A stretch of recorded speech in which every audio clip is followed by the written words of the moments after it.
0 kills so far. And right now, here we go. Lafred seeing them finally try to see if he actually get another one. Here we go. Gets the kills. Finally getting.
Free Fire!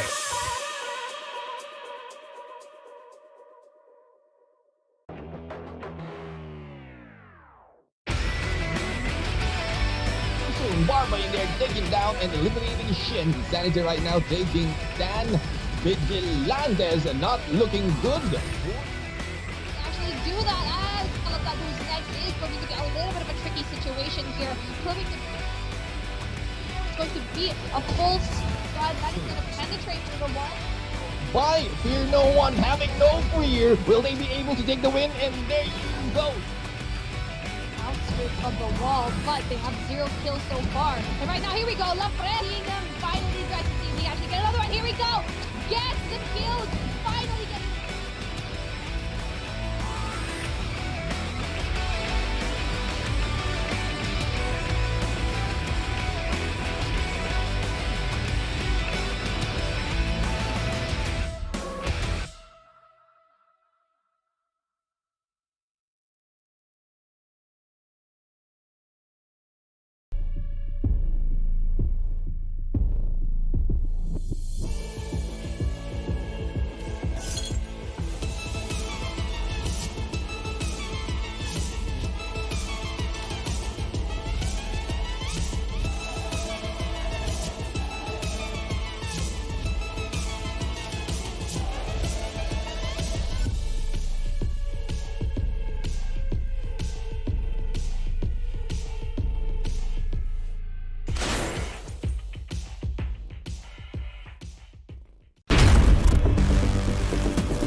Free Fire!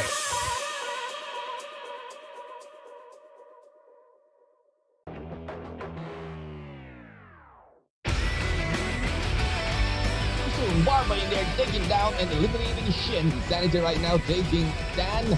Vigilantes not looking good.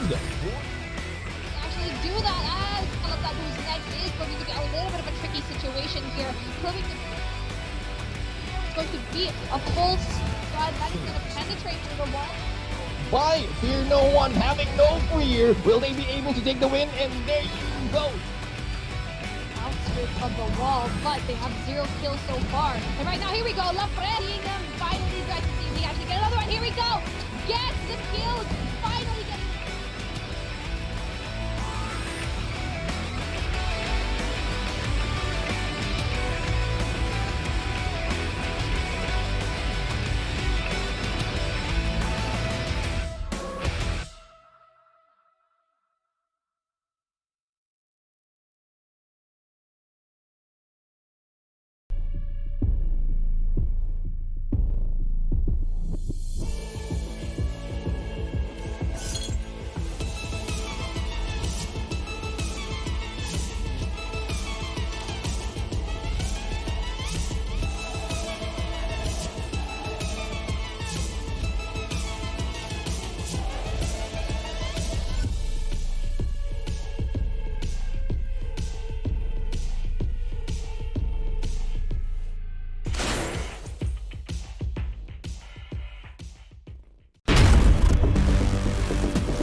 Free Fire!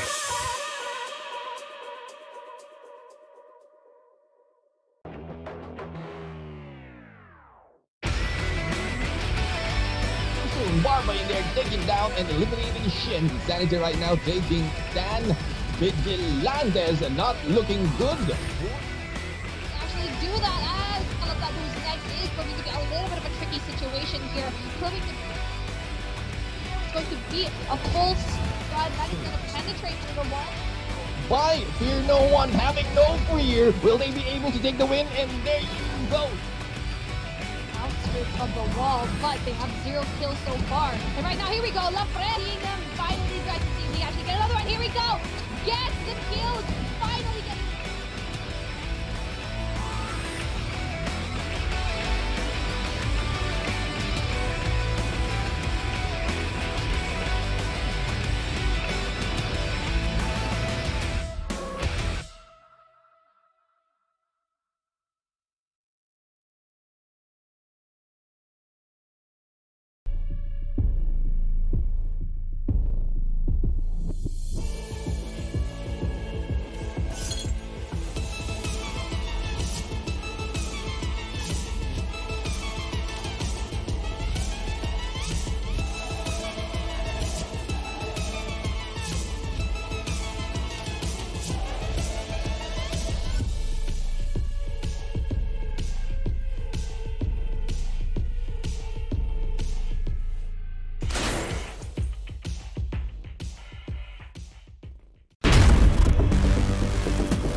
Ladies and gentlemen, welcome back here in the Free Fire Philippines Open League stages. My name is Vil. I'm your host for today, and together with me is Neptune, of course, Gentleman Gaming, and Beef Mommy. Just we're gonna see her in a bit. And a big shout out to all the people who's watching right now. This is day number 2 already. I really can't wait on what's gonna happen for today. So apparently, this is gonna be really, really good for all our teams today because this is the second day. I mean, this is time that they can do everything for them to win this. This is going to be Group B versus Group C, so really can't wait on what's going to happen and what's going to be the action for today. So, Neptune, what's up, buddy? How are you? I'm doing great. I'm doing great. Especially we are now on day 2, and I know there will be a lot more engagement compared to yesterday's happening because we have a new group that will be coming in, and some of the teams in here we are still not aware on their tactics and how they will be going onto this fight. So this is really exciting, Bill. This is really exciting indeed, and like what you've said, we haven't seen the games of Saf Deathwish and VPH Velocity, but apparently joining here in our panel is actually Beef Mommy, who will be appearing here on my side. So in just 3, 2, 1, Beef Mommy, let's go. There you go, ladies and Hello, it's gentlemen, great Beef to be Mommy here. is here. Yeah, Beef Mommy, it's been a while. Oh, goodness. I know we it's really been never a thought hot you're gonna. minute. Yeah, we never thought they're gonna come here, but apparently you're here now. And what's up, Beef Mommy? How are you doing? I'm doing really great, especially going into the second day. I'm really excited to see what all of these teams really have to offer because we are going to be having our Group C today. So Group A and B had Yeah. their spotlight for yesterday. So having this Group C, I'm really excited to see what they have to offer. Yeah. So apparently you've been seeing my camera kind of glitchy or whatsoever because, of course, technology. It happens, man. We're in the cyberpunk, a cyber age, if you know what I'm saying.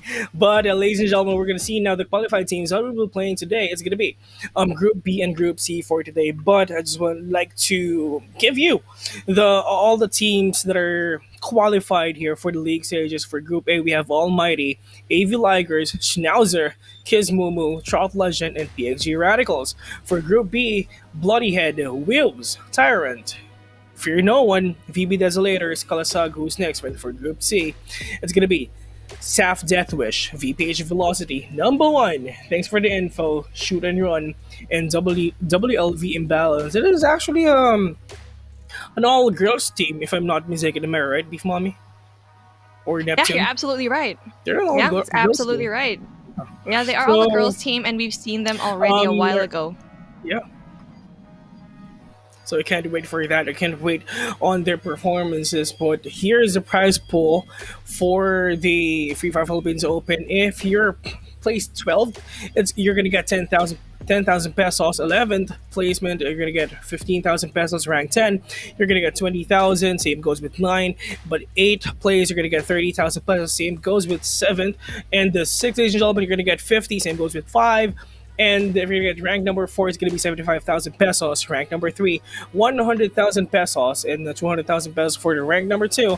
And for the champion, rank number 1, 400,000 pesos, which is me, Neptune, and Beef Mommy really wants to have for sure. Yeah. Am I right, guys? Am I right?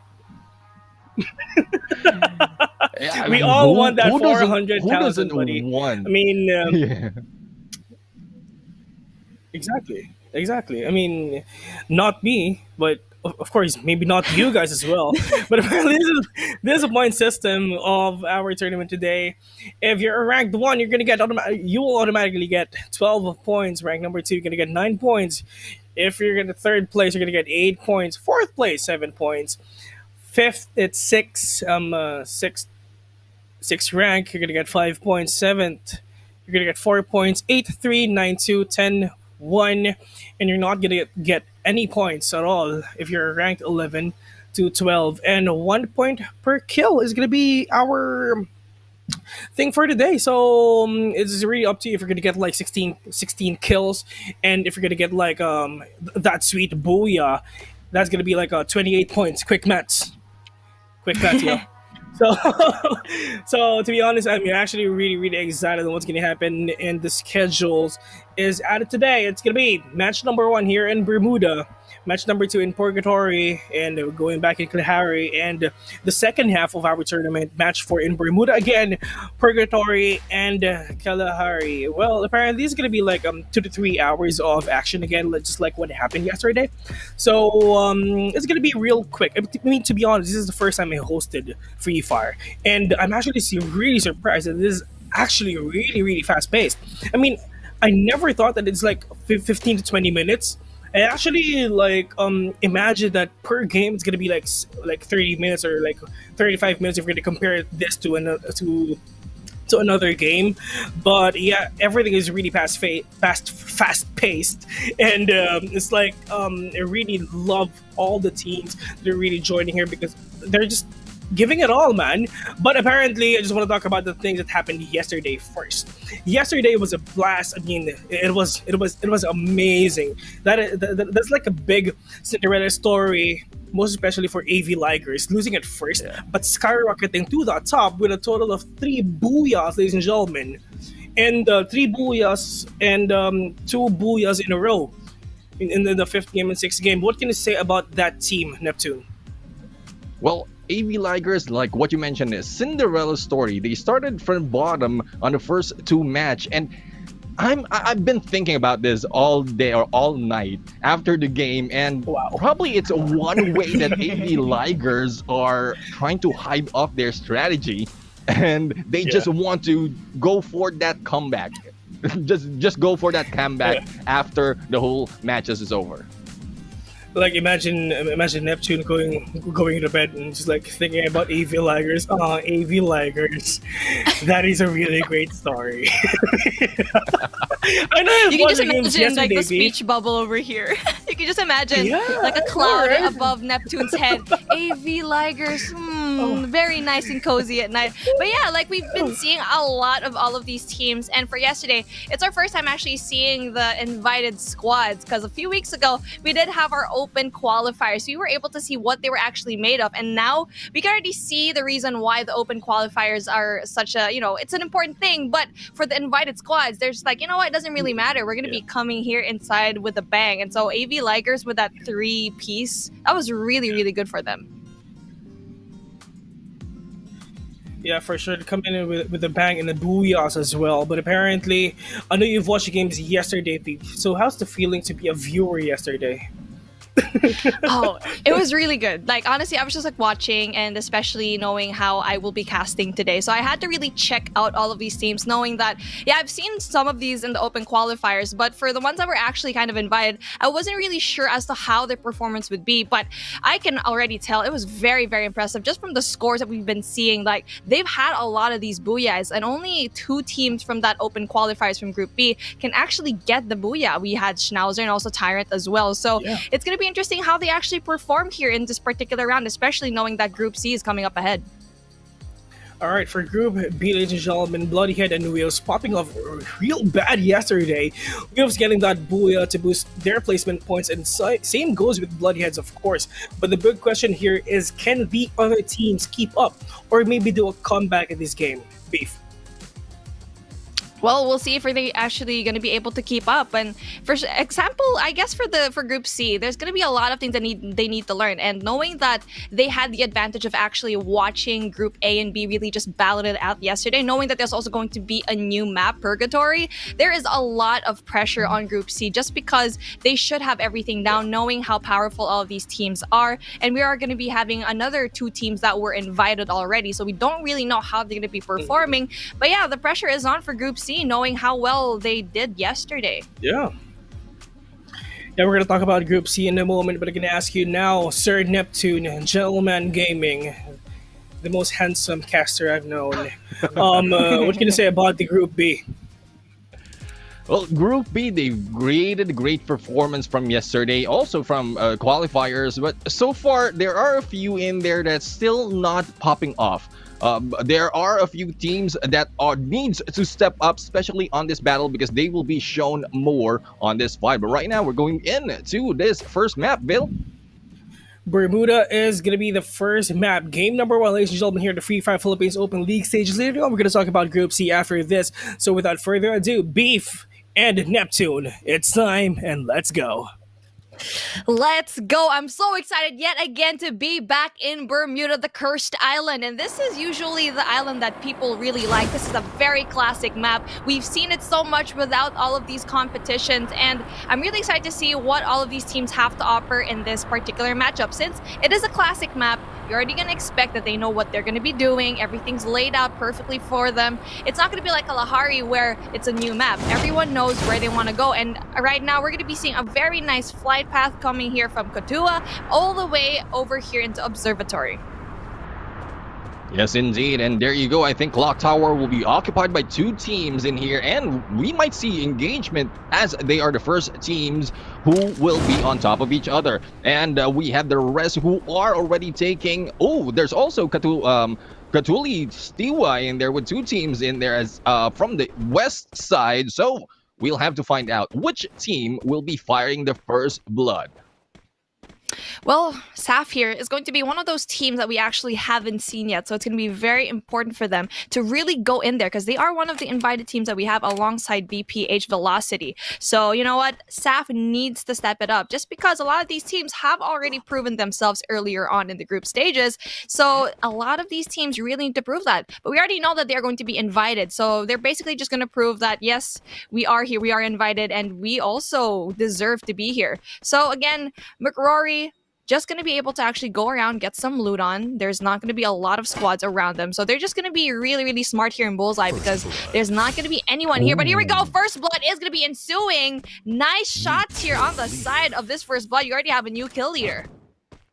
Yeah, it's number 1 in there taking the first blood, and I think that is what's happening right now. The question is, will the team who will be losing 1 member, will they be going in for the full engagement or will be backing off? This is too early onto the game, and they don't want to lose another member.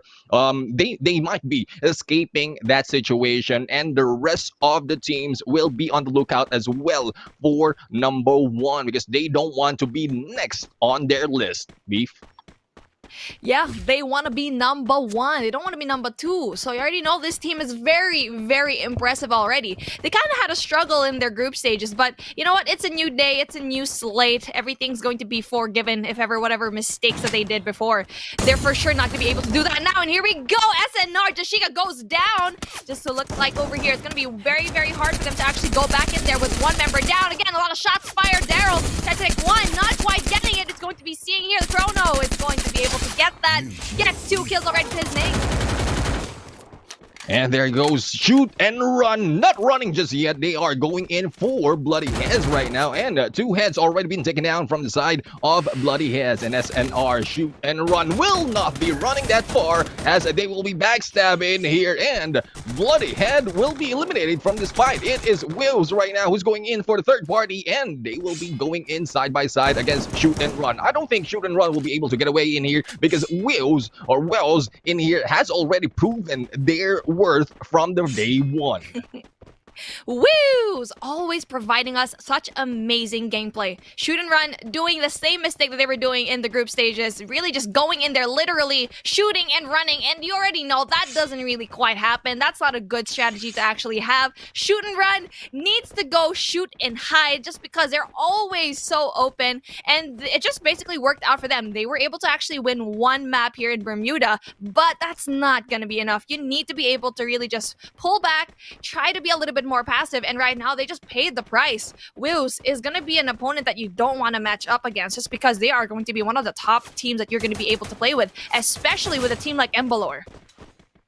Indeed, Embalor has shown us from day one how good he is on a sniper. And Daryl's the only one remaining from the side of shoot and run, but I think Daryl will be running for his life at that moment. We have 2 kills in here already, as we've seen for team number 1, and we weren't able to see who's the second team. Oh, there you go. Daryl wasn't able to run that far because Wills in there just eliminated their team. See, very strong start here by Waves. You just need to know when to actually engage in a gunfight. You need to know when to back away, or else, just like that, we already saw a very, very early squad wipe here, and it's going to be interesting how the squad of number 1 can also be able to do the same thing. Since you already have 1 squad out, it's going to be so fast compared to all of the games that we've had here. Usually people play a little bit more passive, just like this one, but it's going to be very early picks right now, and just like that, it's going to be Saf yet again, going on against, really just flying and cruising through up in the map. They're just going to be a little bit more passive, going in there, going in the circle, which is going to be very nice for them. You need to pick what kind of gunfights you're going to be choosing. Indeed. And I think what went wrong from shoot and run is they went after the last member of Bloody Heads right there. We're in. Wills was just waiting. They're already pinched. Bloody Heads already pinched, and they just went and tried to catch them. So there you go. Daryl was able to pay the price, and here we go. We have Shanks right now going for the push, and Shanks was able to take down one of the Tyrant, another leading contender on this match, and the rest of Tyrant will be going in for the takedown, and it is Shank right now going for or will be backstabbed as Necro will be a little bit too far from the rest of the teams, are trying to take shots into WTS a Tyrant, but will be backing off a little bit. Necro trying to escape that gunfight. Oh, number 1 is in trouble. 2 men down. It's only going to be Topper and Necro just left over here.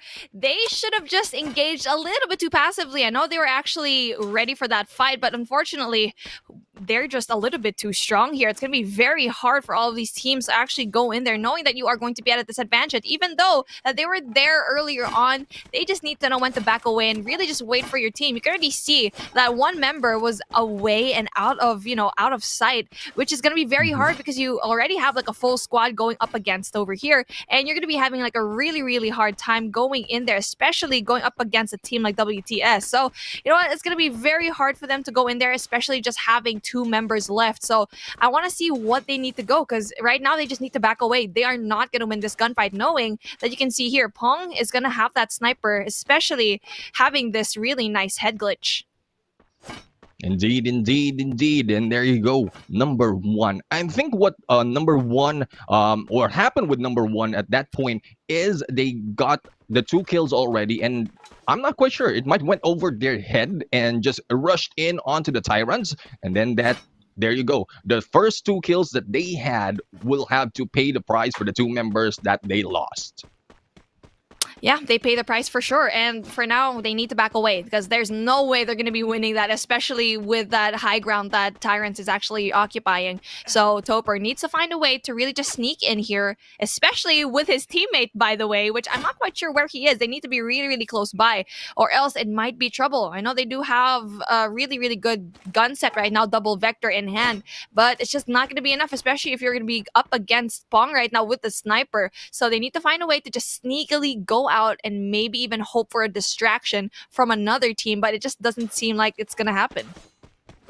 Indeed. I mean, I last time I saw one of the member of number one, I think he's underneath Tyrants right here. Not quite sure if they were able to get away and got split up, but they need to regroup. They need to regroup and probably traverse just the edge of the zone, trying to avoid any gunfights. And by the last circle or second to the last circle, they will be able to rush in, and third party, that will be one of the advantage that number one can do at this fight. So far, we have a Fear No One right here in the upper left, and we have the Tyrant still on the lower left.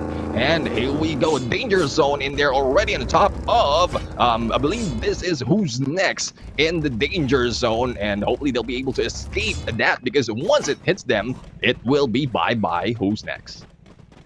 Yeah, bye-bye. Who's next we're to be seeing over here? Mum and Balor getting shots. Almost not quite getting it. But just no, they're not getting shots. They're outside of the circle. That's why.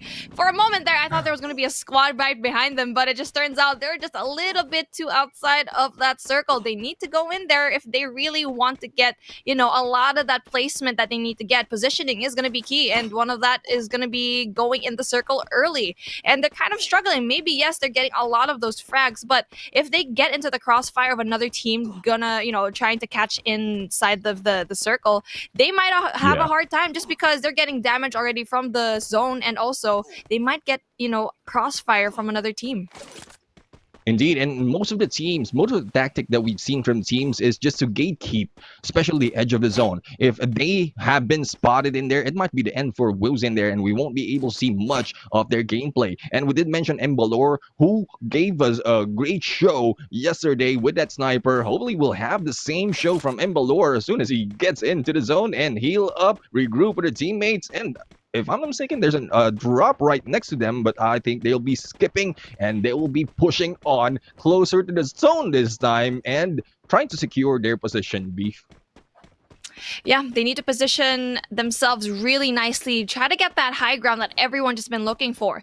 In this particular situation, especially at a game like Free Fire, you need to have that high ground just because you'll always have the advantage of, seeing everywhere, having a lot of angles covered, and that's why you need to get that. Not only that, you need to have snipers as well in your team, especially in a map like this. Yeah, maybe it's not that essential to have that double sniper, but you need to have at least just one. We've seen it a while ago. A lot of the squad from number one actually got wiped just because of that single sniper that they were able to actually have. And here we go.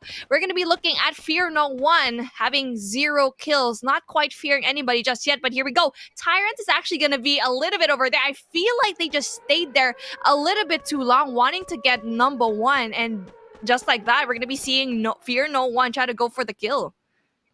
I mean, they are close to the next circle, though. It is a good tactic for WTS Tyrants right here to just stay there and move closer to the edge. They are moving in on the northwest of this map, and they are at the edge of not just this second circle, but the third circle as well. Shots are being fired right now, and here we go. We are being shown WLV Imbalance, who we were informed that is an all-female squad. So put in the comment section, guys, if this is true, because we'd like to see WLV Imbalance bring it up against these boys, because we want that. Well, I'm not saying WLV Imbalance are underdogs at this fight, because they gave us a good show in there. And thanks for the info right now, going in for those shots against Who's Next, and the UAV has been deployed. We have thanks for the info Yappy right now, trying to take shots against Hawkeye and Myth, but I think they'll be able to get away from this, Beef. Oh, hopefully they're going to be able to get away for this because it's going to be very hard. Thanks for the info. Doing a lot of shots right now, but then we do have one member down, which is going to be Breach. And you were saying a while ago with WLV imbalance, I really want to see them go up against a team like Shoot and Run because we've seen them really battle it out, but sadly, it's always just imbalance getting the short end of the stick. So I really want to get their revenge story that they really deserve. And knowing that they're also an all-women's team, that's really good for them. Like, honestly, in this type of tournament, you don't really get to see females that often. So it's really nice to see, especially being a woman myself. It's really, really good to know that in esports, you're going to be having a lot of women already. So here we go. We're going to be seeing another quiet push here up in the mountain. A very, very cheeky spot right now. Taking shots. It's going to be very hard for them to actually go in there, especially knowing there's going to be Kalasag who's next up in that hill. This is a very, very nice spot, especially for Myth to get a kill. Indeed, I mean, Kalasag, who's next in there, was being shot, but thanks for the info, and I think they just gave the information of their position. Now that Kalasag, who's next, has the high ground, this will be trouble for TFTI right now, as Patata is being scouted by Myth right here, and I think it is time, with only 25 seconds before the zone closes in, this is time for Kalasag, who's next, to gatekeep them, and knowing their position, I'm pretty sure they'll be doing a great job at this point. Yeah, absolutely. This is a really great push right now for who's next, just because, you know, the zone's going to be closing. So very great on them. But then at the same time, they know that there's going to be another team behind them. So they need to apply that pressure, knowing that there's going to be one squad coming from the back. So they need to get that, you know, probably go inside the building would be the best thing to actually do. There's going to be an interaction here just a little bit. There's going to be very, very hard. But we're just going to be looking over here yet again by the Desolators. We already know that they kind of had a hard time, VB Desolators, just because they're one of the teams that always get in between the crossfire of two other teams. So they're not going to have an easy time here, knowing that Wheels is going to be right there. I mean, we know Wheels. They won't back off from this fight. And I'm just hoping that the gunshots in here coming from Desolator will not attract anyone who will be backstabbing them. And this one we're talking about, this is Sap right now, who's already on high ground, trying to take shots against TFTI. And the wrong move from TFTI in there. Thanks for the info. Staying outside of the zone. And there you go. We have Sap in there, eliminating one of the members from Thanks for the info. And they were gate kept, as what we mentioned earlier, B. Thanks for the info. Just a little bit too slow in that rotation going into that circle. They were just stuck in the crossfire of like probably two teams right now. Staff taking a lot of shots here, doing a lot of work, doing a lot of damage for the team that's going to be taking a lot of their gunshots. And right now the Chronosphere is going to be going down. Really great stuff here, but not quite getting one. Finally gets one. That was a very impressive kill. 3 kills to their name, but with the exception of one man being down. So that was a trade that they were probably willing to make, but then at the same time, they need to go in for the push into the circle.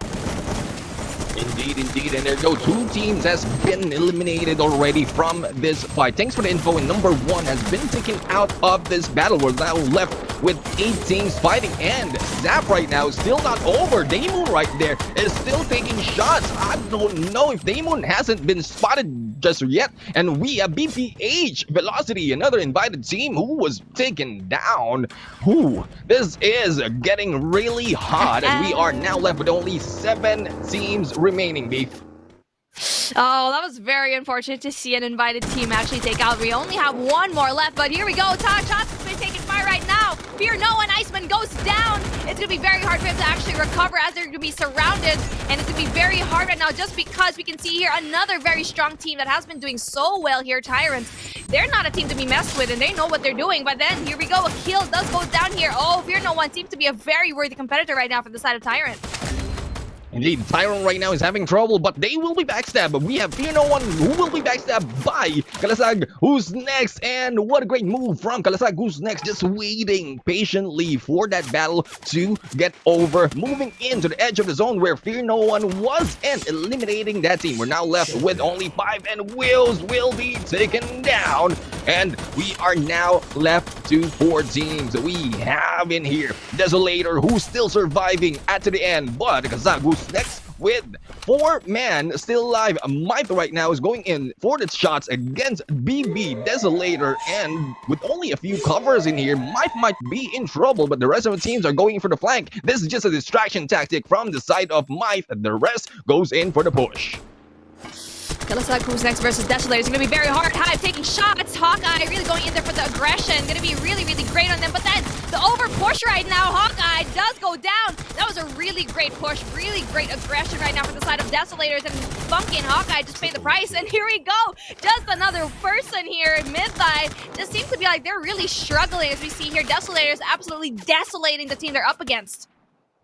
Indeed, Desolator did not back off from that fight. They waited for the flank, knowing that there's a team, and there you go. We have Desolator in there, taking down Kalasag, who's next. We're now left to 2 teams remaining, and Zap right now going against a BB Desolator. We have shots after shots. Daemon right now, who's really on fire for the shots, and there you go. We have a takedown in there by Daemon. It's high right there, going for the push, and Zap has been taken down. BB Desolator for the booyah. Here we go.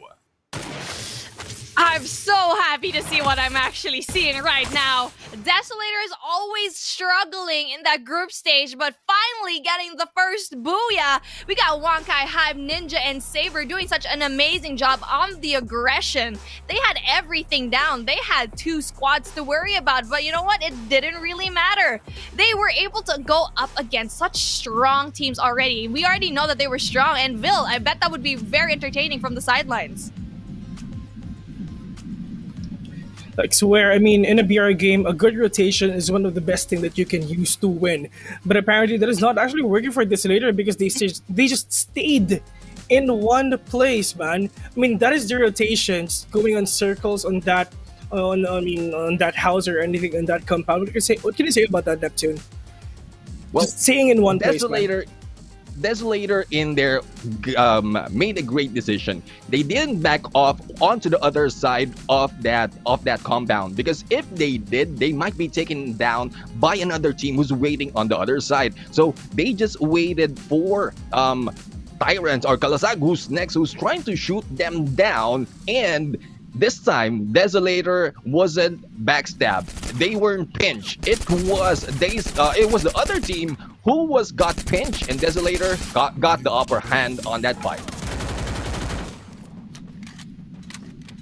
WV imbalance dropping at the middle, which is apparently peak, which is they're the only team who drop at the center. I mean, the other teams is just scattered all over the map. I mean, do you think that's a good idea, Beef? Just dropping at that center of the map?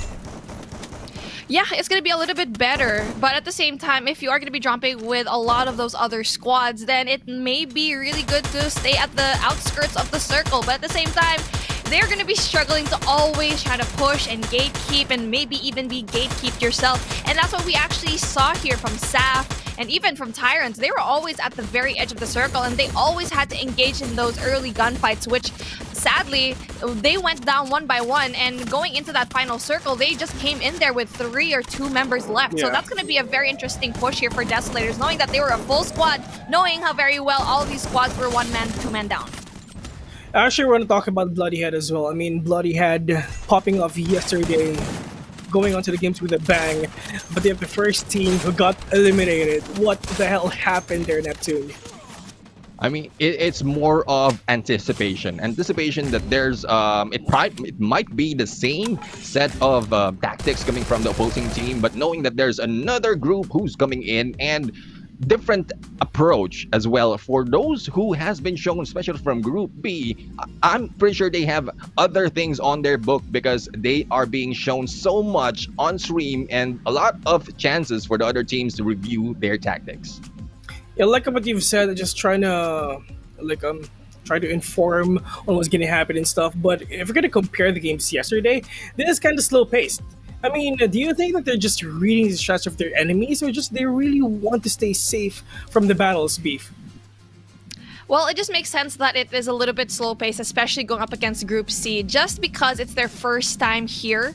I feel like that can be a little bit overwhelming for this particular group, and usually the first matches would be a little bit slow, but like what we saw yesterday, it was just absolute crazy. But then at the same time, I think for Group A and Group B, I feel like a lot of these teams are actually just really aggressive, especially knowing that their past performances has been the case. I was actually expecting them to be a little bit more passive, but no, that was never the case. So I think this is probably one of the more, slower passive pushes that we've seen in this match number 1. Yeah, we could say more disciplined, I guess. Well, not disciplined though, because yesterday everyone's being unorthodox, being trying to mess up with the Yeah. heads of all the enemies and trying to be like we have to be honest, we have no idea on what's going on. We're just shoutcasting and hosting everything that's happening on screen, and no idea on the strats or like anything that is the teams are doing right now. But apparently, the second map is going to be Purgatory. This is going to be new again for Group C, apparently. But let's see what's going to happen here for sure. This is going to be really hot and lit for all the teams today, and I really can't wait if ever who's gonna pop off and who's not, and who's gonna win, and if ever that desolator can still get their momentum up. This is the time that they can do that. So Purgatory is the next map. Beef, Neptune, it's time, it's on. Let's go. Oh, Purgatory. It's our first time actually seeing this particular map in this competition yesterday, and I actually haven't casted this particular map, so I'm excited to see how all of these teams actually perform here in Purgatory. It's neither heaven or hell. They're stuck in Purgatory, and whoever comes out in top will see the light and finally get that second booyah. Who that team's gonna be, I'm not quite sure. Yeah, I mean, it's quite a surprise how teams have been working on Purgatory. Yesterday we've seen how the final circle ended up on the side of the water, so it's a very difficult situation from some of the teams, especially with Embalor, who was left in there all alone under the bridge. Now, one thing that I would like to point out here on this map is we've seen Saf earlier. I don't know if that is a tactic or they're just moving around from compound to compound using that launch pad. We won't have that on this map, and all they have is the zip lines and the ground to walk on. And I think we have who's next right now sighting as an enemy team. This is Bloody Heads, who's already on low ground, and I think who's next will be taking the high ground just in case they will be pushed from below. Yeah, this is going to be very intense, just what you said. There's going to be zipline after zipline, so you can already tell that there's going to be a lot of verticality involved here. Kind of like the same as Kalahari, where there's going to be a lot of these buildings. So basically, this map is like an in-between between Kalahari and Bermuda as well. So a very interesting map. And like what we've seen with the final circles yesterday, it's very likely that the final circle is going to be ending up over here in between land and water. So kind of like with Purgatory, which is usually the in-between between land and the heavens. There's going to be a lot of those right now.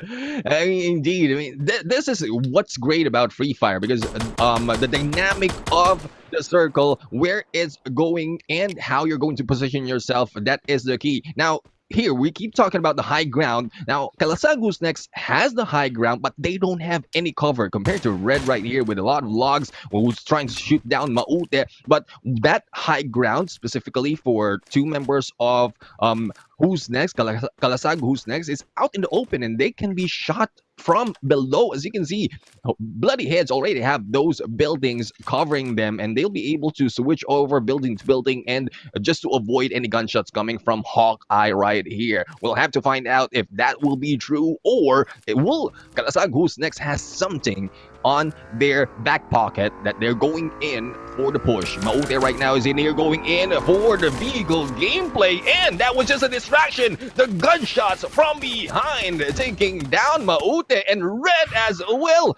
That is the move that I'm talking about, Beef. Oh, that was so good. The distraction gameplay from Bloody Heads, and they just really, really wanted them out. Kalasag Who's Next down 2 men. They paid the price, and they basically just fell into the trap of Bloody Heads, especially with that Lamborghini gameplay. That was very, very great. That bait and switch was just amazing to actually see. And I feel like those are one of the few times that we able to actually see something like that, where there's going to be distraction. And you can see that Kalasag Who's Next just fell into that trap. Very, very unfortunate. Hawkeye and Funky, though, need to really go out there. And this is very smart that they're just really going passive, trying to go away, just knowing that they're going to be at an absolute disadvantage. And right now, they're eating some mushrooms, trying to heal up. Really great to see that they're really just using everything that they can to go away.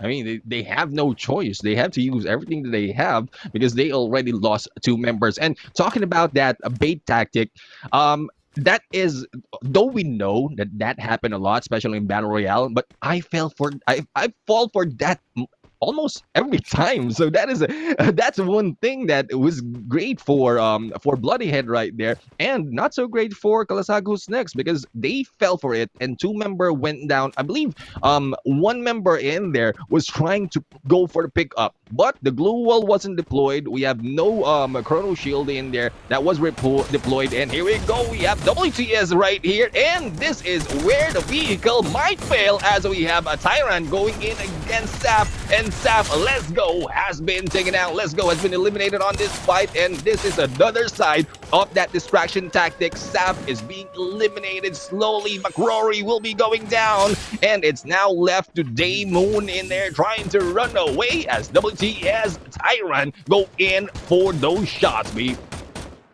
Oh, I wish we could actually see all of the standings there, but we already know that it's going to be the Desolator is going to be at top and Wiv is going to be in that second spot. So a lot of things in consideration here. It's going to be a new round as well. So a very, very strong start here at the side right now of Tyrants, knowing how very well they kind of struggled in the beginning, but finally finding their footing. But hopefully they get to have a lot of information. Speaking of information, we got here, thanks for the info, struggling as well as they were eliminated a little bit early on in that other half, and right now they just need to get those numbers, but they are going to be up against a lot of squads right now. We do have another one. Bloody Heads is going to have another fight here. It's going to be interesting how who's going to be coming up on top. 2 man is down. Funky is going to be down right now, but at the same time Bloody Heads also has a member down.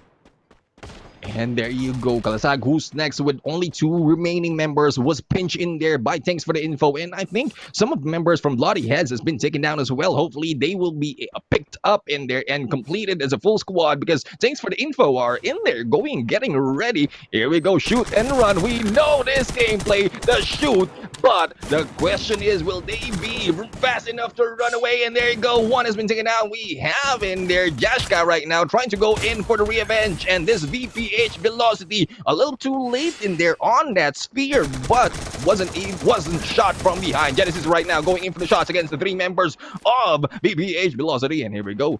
Genesis trying to go in for the flank, will be going against one, and Jonel in there taking down Genesis. It's this trouble for shoot and run, and there you go, the gunfight and the heat from VPH Velocity right now, showing how or why they are invited on this fight.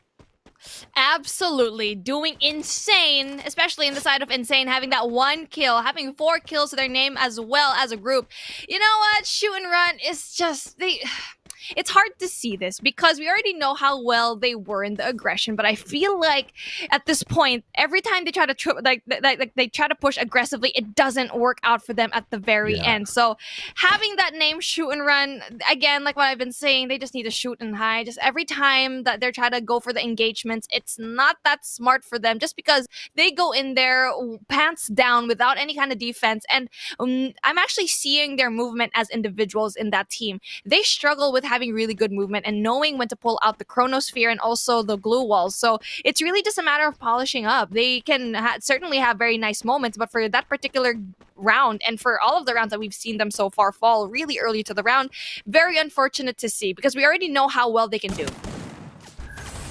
Hey, yes, indeed. And here we go. We have a number 1 right now. Ooh, just a fence blocking them. And there you go. We have Topper in there trying or being hit by from that wall, and we have WLV Imbalance who is going against iPogs, have a good position from above. So I don't think will be much of an engagement. I'm seeing number 1 trying to back off on this fight, but WLV Imbalance right now, Wiz will be whizzing away on that motorcycle, and this will be a disengagement on this fight. They don't want to be taken out early because with only a few seconds, they will be feeling the zone, and the circle is closing in, and I think it's WLV Imbalance who will be first to the zone, and number 1 will be left behind. Very great positioning here by WLV Imbalance. They just backed off, which is really good because you can see here, number 1 is just struggling right now going in there into the zone as well. So right now information is going to be taken, but it's just going to be a distraction yet again. I wonder how they're going to be actually able to take this because none of them are going to be inside. Just like a handful of members of WLV are actually going to be in there. Oh, taking shots. Shank is going to be heading over here, getting a lot of shots to his name. HP going very, very low, but Pogs as well is going to be taking shots. It's going to be very hard. Balance is actually taking a lot of the pressure going to the side of number one. Indeed, I mean, number one, knowing their gameplay, they are an aggressive team when you get toe-to-toe on them, especially with how WLB Imbalance is doing from the previous games that we've seen. Hopefully, they'll be able to survive on this fight. But there you go, we have Pogs right now just spamming those shots onto the blue wall, and we have Azir in there who will be spotted, but will be able to hide away, and they are... This is what I love about WLB Imbalance. They just regroup, they stick together, just in case one man will be going down, they will be able to pick them up. And as we can see from number one, they are spread out a little bit, though they are going in for a distraction tactic with this vehicle, as well as the sniper gameplay for the flank. I don't think that is working right now, as WLB Imbalance has this coordination and communication all sorted out. So we'll have to find out how will this end, Beef. This is a very balanced team right now they're going up against. You can see all of them are taking shots. Shank almost getting killed all the time, but then always finding a way to actually go in there for the revive. But here we go, Pogs does go down. To be very difficult for him if he's going to be going down. But right now, number one needs to have those skills. WLB Imbalance is really applying the pressure to them, but then Pogs and Necro Topper goes down as well. Shank is going to be the only one to actually be the savior for his team, but he's been struggling because WLB knows where he is. And right now, he's going to be trying to go for that pickup. Is he going to be able to get it? Yes, he does, especially going in for that wall, but then Vanity is going to be in there. Oh, the whole squad is going to be trying to go for the wipeout. Yes, indeed, and there you go. What a good tactic in here. Hopefully, we will see WLB Imbalance go in against number one, and what a good gameplay in there from WLB Imbalance. I mean, we're cheering them on, looking forward to see them go into the fight and prove their worth on this team, and they are proving it against number one, a very aggressive team. And right now we're seeing another aggressive team. It is WTS Tyrants right now, who is on the high ground as being shot at by Wills. This is aggressiveness from these two teams. We'll have to find out how will this end be. Oh, it's going to be ending with probably a squad losing a man or two, and maybe even worse, probably the whole thing. But here we go. Wills gets another kill here. Caleb having that opening frag really is going to be important right now, and they need to go in for the aggression. Now that they have the defenses really just smattered and really just smushed right here, they need to go in there, and that's what they're doing. Here we go for the defense, for the aggression. Embelor tries to get that knockdown, tries to see if they actually get another one. Tyrant seems to be in trouble. We already know they're going in for the aggression right now, and that's what they need to do. If they back away, that's going to be a missed opportunity, but here we go. Finally getting someone. Not quite getting in there, but the walls do go down. Double walls. It's going to be very hard for him, but no, Embelor pays the price for being too aggressive. And there you go. Well, you will be able to survive Embelor in there, but not the rest of the teams, as they just rush in knowing there's only one member remaining from WTS Tyrant. They are eliminated in there, and OMG, what a gameplay in there coming from Wales. They've shown us from yesterday's fight that they have what it takes to go in here and go for the battle. Now, this is a new tactics that we're seeing. We're seeing a lot of vehicle gameplay. One for distraction, another one for the rush. What we've seen from Embelor in there. Go in for the rush, just drop off from the shot and go for the backstab. And it is working so far. So I think moving forward, we'll see more of vehicle gameplay, not just from other teams, specifically PXG Radicals that we've seen previously. Yeah, absolutely. And that was a very nice matchup that we actually just saw. Embelor went in there as a sacrificial lamb, really going in there, even going down, but then the rest of his teammates were actually just there behind him. So that was very, very great. Great strategies going in there, really using their numbers to the advantage. But right now we are going to be looking at VPH, which is going to be another team that's actually been doing a little bit okay. They've been a little bit fine. 4 kills. Yeah, that's a lot of kills, but you gotta place high. You need to know when you can actually go in there. And right now, thanks for the information. Having just 1 kill, having a little bit of a slow start, but at the same time, you can actually go in there, maybe go early into that circle, because you can see here, it is going to be closing up. They need to move right now, especially you can see one member is a little bit far away. I mean, this has been a mistake for round number 1. So hopefully they don't make that same mistake and will be gate kept by any team who's just waiting. And I like to see more of takes for the info to go in for the push. But Bloody Heads once again are in here not backing off, and they are on the edge of the zone, and they have the advantage despite of Fear No One already on high ground. Kingsman is being shot at, but Maute right now, this is bloody heads. They've been aggressive all throughout the game, and they are good at positioning. So Fear No One might be in trouble, and there go Mark, and they're going in for the kill against Darkfire, and this is what I'm talking about, Big. Oh, that's what you're talking about indeed. Right now, 2 members right now of BPH going down. It's going to be very hard right now for them to actually go in there, especially we got 1 man that's only just doing everything here. But here, Wheels actually in trouble as well. It's going to be 1 person down. They need to go for the pickup. There's going to be 3 members really just trying to heal up over here. They're going to be a lot of gunshots right now, especially from the side of Desolators doing such an amazing job. And here we go, triple kill right now. Amazing, amazing stuff here that we're seeing here. It's going to be very aggressive, especially going to the last circle.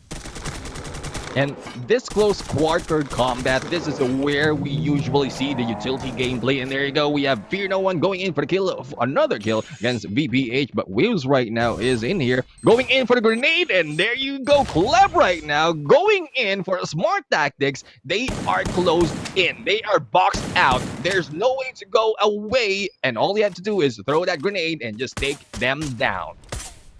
How many walls did you see in that little hut?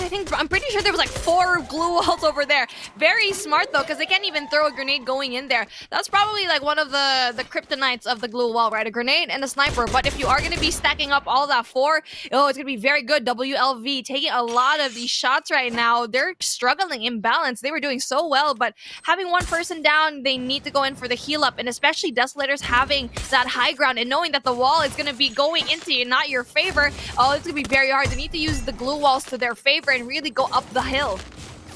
Oh. Indeed, I mean, it's more of the placement of the glue walls to be able to go to the sides and flank Desolators, but Desolators are in here for blood. Saber in there already going for the kill, and there you go, WLV imbalance will be eliminated there, just going in from the zone into the hands of Desolator. BB Desolator. We have thanks for the info right now. Wheels will be eliminated right here by BPH Velocity. I think those grenade gameplays didn't work that much on BPH Velocity. They were able to survive with only Janelle working his way into the top. Thanks for the info right now. Has his back against BB Desolator. Not quite sure what Preach will be doing right here. The grenade gameplay, and what an awful death, I would say. Oh, he ate the grenade. He just laid down there and basically just said, Janelle, take me away. And he exploded right there. And that was very unfortunate the way that he actually went, and his dreams of placing high was just crushed. And right now, 4 teams left. Desolators looking so strong. What are we seeing? Desolators doing such a good job at not only winning in these gunfights, but also placing really nicely in this final circle. The reason why that WLP imbalance actually didn't get to have a really great start here in the final circle was because they were at the low ground. They really didn't place themselves really well, and right now it's going to be basically Buddy Heads, Fear No One, Desolators, and one more team. It's going to be very hard, especially a full squad of Desolators. Indeed, indeed, and still a full squad in there. One is going for the flank, Bloody Heads right now, just across them, and Fear No One is on the left. So I think the target will be the solo Fear No One. The flank is on, and we have Iceman right here. Who's going solo? Who's being rushed by Wangkai right here? Hopefully they don't turn their back on to the other team, and Iceman is being pushed by Wangkai, who will go down on this battle. Bloody Heads is still in there, but their vehicle's on fire. That might be trouble for them. Desolator right now has eliminated Fear No One, and Desolator proving that they need to go for the booyah. Desolator, BB Desolator for the win. A saver for the MVP. Oh, that was a beautiful end, and I'm so glad we actually got to see it from the high ground. But then here we go again, Hive, Saber, Ninja. They've been so amazing, especially from Wankai as well. So VB Desolators, I just want to talk about how they actually went. That was so great. This is their second booyah of the day. And Vil, knowing all of these and just watching it from the sidelines, we've been seeing Desolators being so amazing and very dominant at the 2 stages. I mean, they're just a really great Desolators right now, winning 2 booyahs in a row. I'm gonna ask you guys, what do you think is the secret of a VP Desolators? Why are they playing like this? Why are they that good, Neptune? Well, let me be a devil's advocate right here. They were able to go in from qualifiers with not really a great performance, but I think this is BB Desolator just hiding their actual tactic. And this is the time that they want to show what they have, because we have a few days. I know it's early on. This is just day 2, but this is where BB Desolator wants to show that they are a name to be afraid of. I mean, to be honest, I really love how they play out the vehicles here in this game, just using it as a decoy distraction, just waiting for their opponents to fall into their trap, and just do anything to mess up with the heads of your enemies. I mean, what are your thoughts on that, Beef? Yeah, they definitely used a lot of those tactics of just distracting your opponents and then going in for the push. And now, speaking of pushes, that last circle was really, really amazing because they basically used their numbers to the advantage. VB Desolators really just split up into 2 groups, 3 going into Bloody Heads and 1 going into Fear No One. So when they were done actually going for the elimination of Bloody Heads, they went for Fear No One. And that was really great for them to actually know and take advantage of what they have. Speaking of Fear No One, that is actually like a Hail Mary move for that guy, because he's the only one that is left for Fear No One. And what if he just trying to obliterate everyone in their path? So that's going to be a really, really great story for him for sure. But apparently these are really bad for Staff Deathwish. They're one of the invited teams, but just got eliminated first. Do you think they can do a comeback here, Neptune?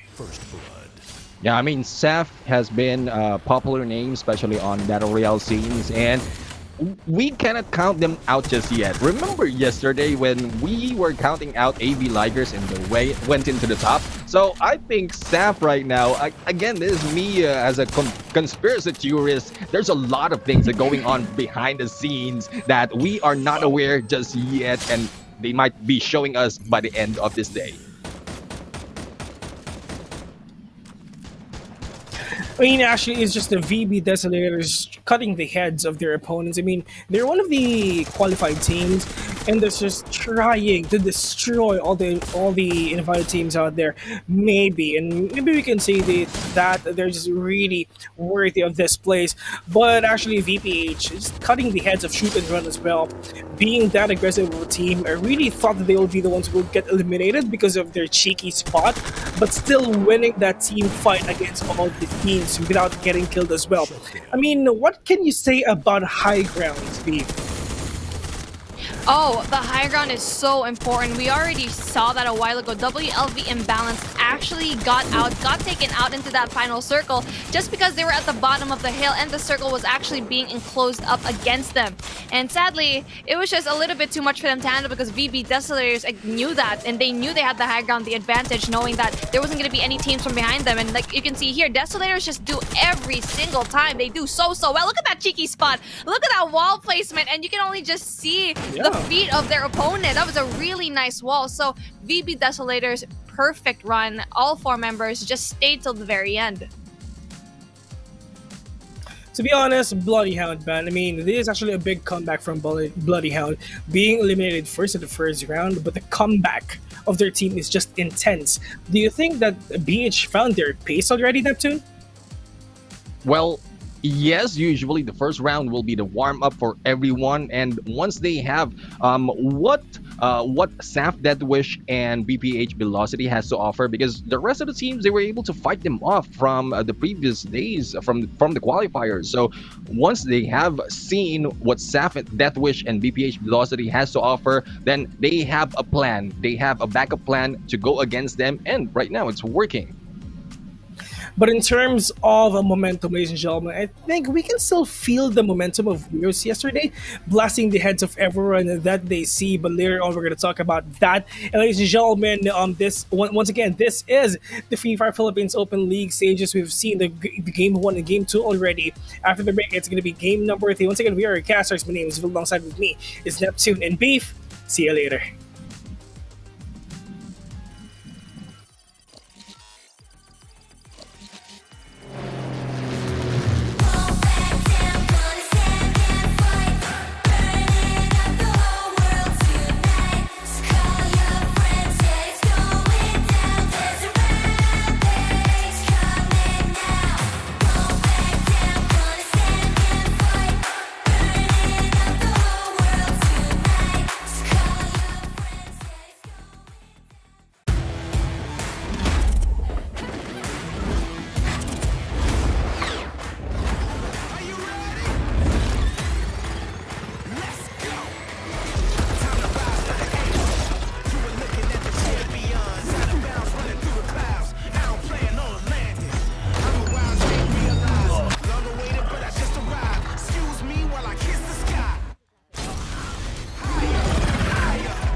Free Fire!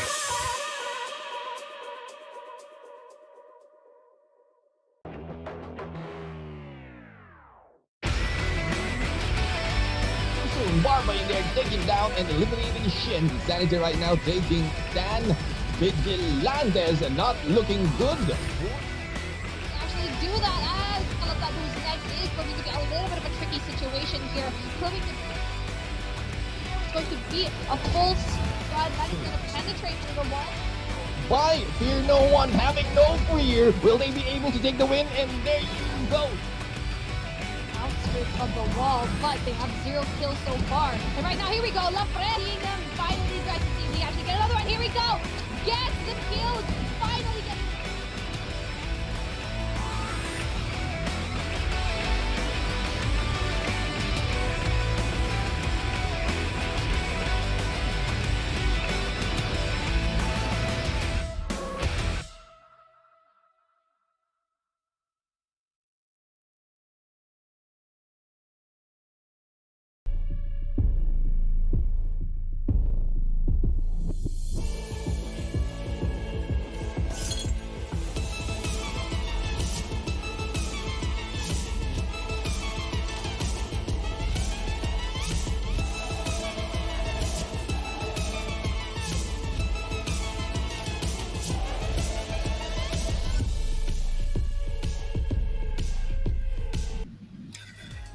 And we're back here in the Free Fire Philippines Open League stage, ladies and gentlemen. Once again, my name is Vil. Alongside with me is Beef Mommy, and together with me as well is Neptune, ladies and gentlemen. And I really can't wait again on what's going to happen in game number 3 and game number 4.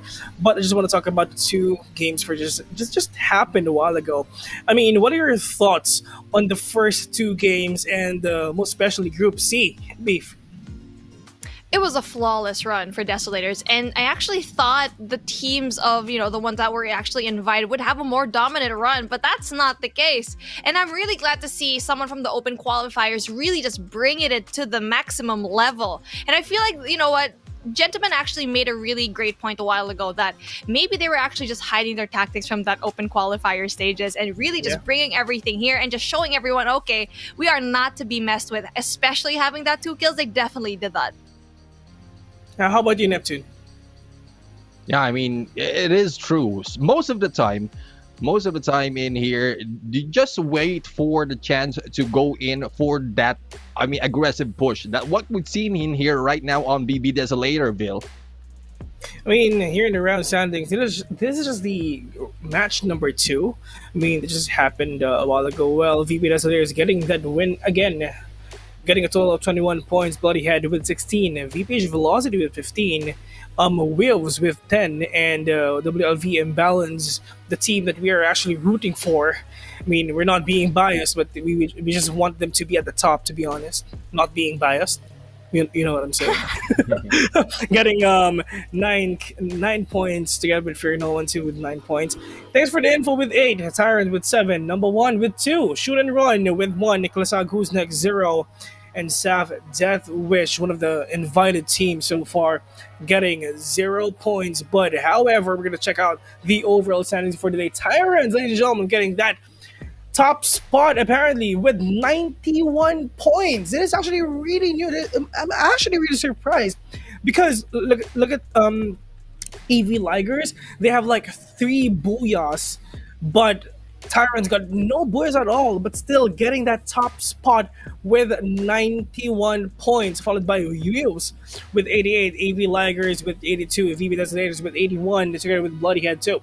PSG Radicals, ladies and gentlemen, with 52, Almighty with 49, Shinaz with 49 as well, Kalasag, who's next, getting 47 points, Shot Legends 46 points, Fear No One 32, Kiss Momo 21, VPH Velocity 15, Saf Deathwish 14, and thanks for the info 9, Number 1 6, and Shoot and Run 4 points. We really hope Shoot and Run can do a comeback here. Well, I just want to talk about this Neptune and Beef Mommy. Tyrant with no booyah at all, but still getting that top spot. Let's start with Beef. Well, we already said this before. You need to be balanced in terms of your placements and your kills. And even though that, AV Ligers had 3 points, 3 wins, their kills didn't really match up against Tyrant. So this is what's very impressive with a team like Tyrant and Weos, that even though Weos only had 1 and Tyrants had 0, they were placed high enough and they just fragged out so much that they placed top 1 and top 2. So that is a lesson for all the teams here, is that you just need to frag high and also get a lot of those kill points. Yeah. Frag high, kill them, and of course get some placement points as well. I mean, you need to back that up. If ever you're staying passive or anything, just trying to hide anywhere out in the open or just literally anywhere, just keep this in mind. Always back it up with like high kills or anything, because if you're just having these high placement points and if you're not having any kills at all, that's just nonsense for me, to be honest. I mean, but for you, Neptune, what are your thoughts on Tyrants? Well, as we can see, the placement points, it's not that far from number 1 for the Booyah compared to number 2nd and 3rd, and as we move along. So backing it off with the kills, like what Beef Mammy mentioned, it is quite an idea. It is a great idea for them. Start off with those kills, and if you can go for the Booyah, then just go for it. Just invest in those skills first, because you don't know when you'll be taking when you will be taken out early on or midway into the game. Yeah, I mean, it's like going for that Booyahs, ladies and gentlemen. This is the round number 1 and round number 2 Booyahs, and look at that. It's just Desolator, VB Desolator, ladies and gentlemen.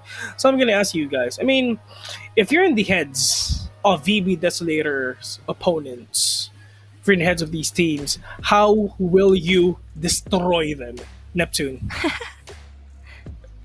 Well, destroying BB Desolator, probably it's BB Desolators are showing a different approach right now on this day 2 and on this league stages, because they are going in switching passive and aggressive when needed. So I think it's more of taking advantage of the distance, because when you get up close with BB Desolator, there's less chance for you to take that win.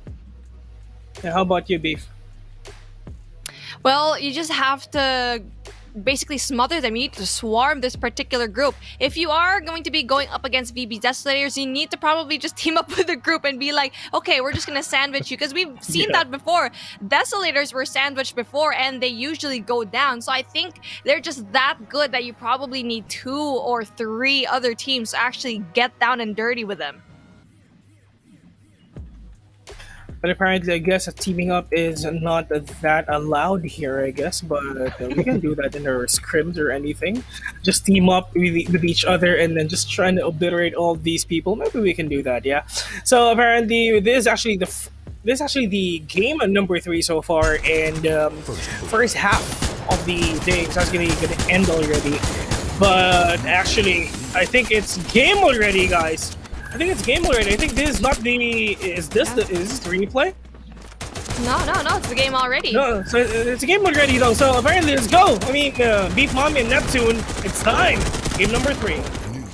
Here we go. Fear no one. Already down 3 people. It is going to be up to Iceman to actually go in there, but taking shots as well. Desolators absolutely desolating in the first few moments of this Kalahari matchup. Already know Kalahari is going to be very difficult right now just because of the verticality of this particular match. But then Iceman is actually just not giving up here.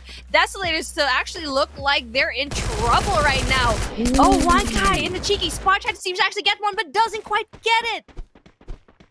One guy in there just went in for the push before healing, and that's why he went down. We have Iceman in there who was able to pick up his teammates. Actually, he prioritized on healing up because he knows that another member from Desolator will be picked up and might be taking them down. So Iceman was able to survive that fight, and I think another one will be surviving from the side of BB the Desolators as well, as he runs away from this fight. And a smart move. Once you're there stuck in the corner, all you have to do is just run away and try to survive, because this is a fight for survival.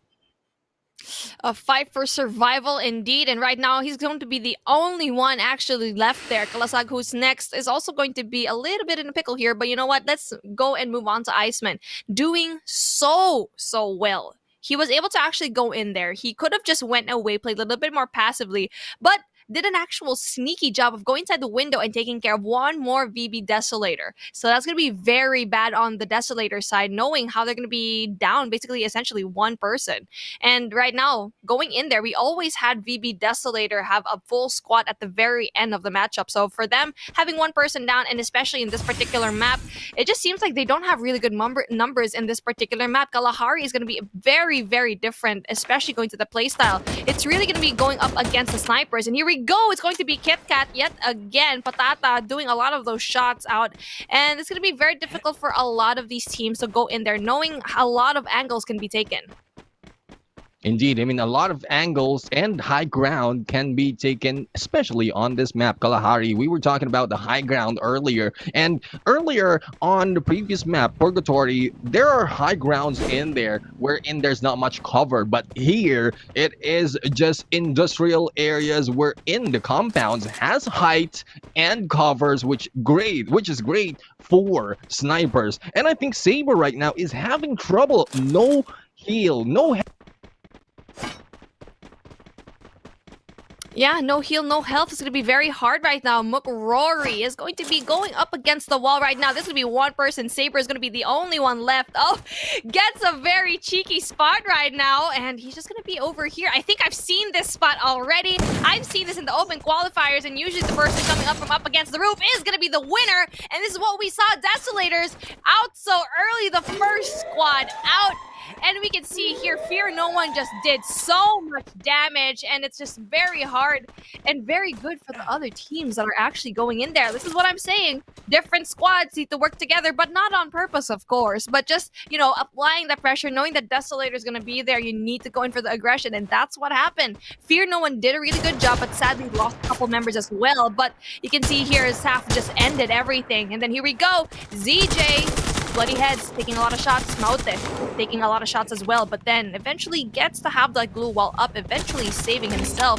But then there's still going to be a lot of people right now. We got here. Thanks for the information. Taking out Maute. It's going to be very hard, but Mark is going to be here by the aggression, going in for the kill, and really just giving a lot of the gunfights right now. Morgana's going to be taking a lot of those shots, but it's going to be very hard. As thanks for the information, it's going to be right in there. They need to clear it first before they go for the health, basically. They need to go in there for the pickup, but at the same time, also get a lot of these kills. So right now, Morgana doing such a good job for Bloody Heads, but at the same time, they don't have a lot of the kills.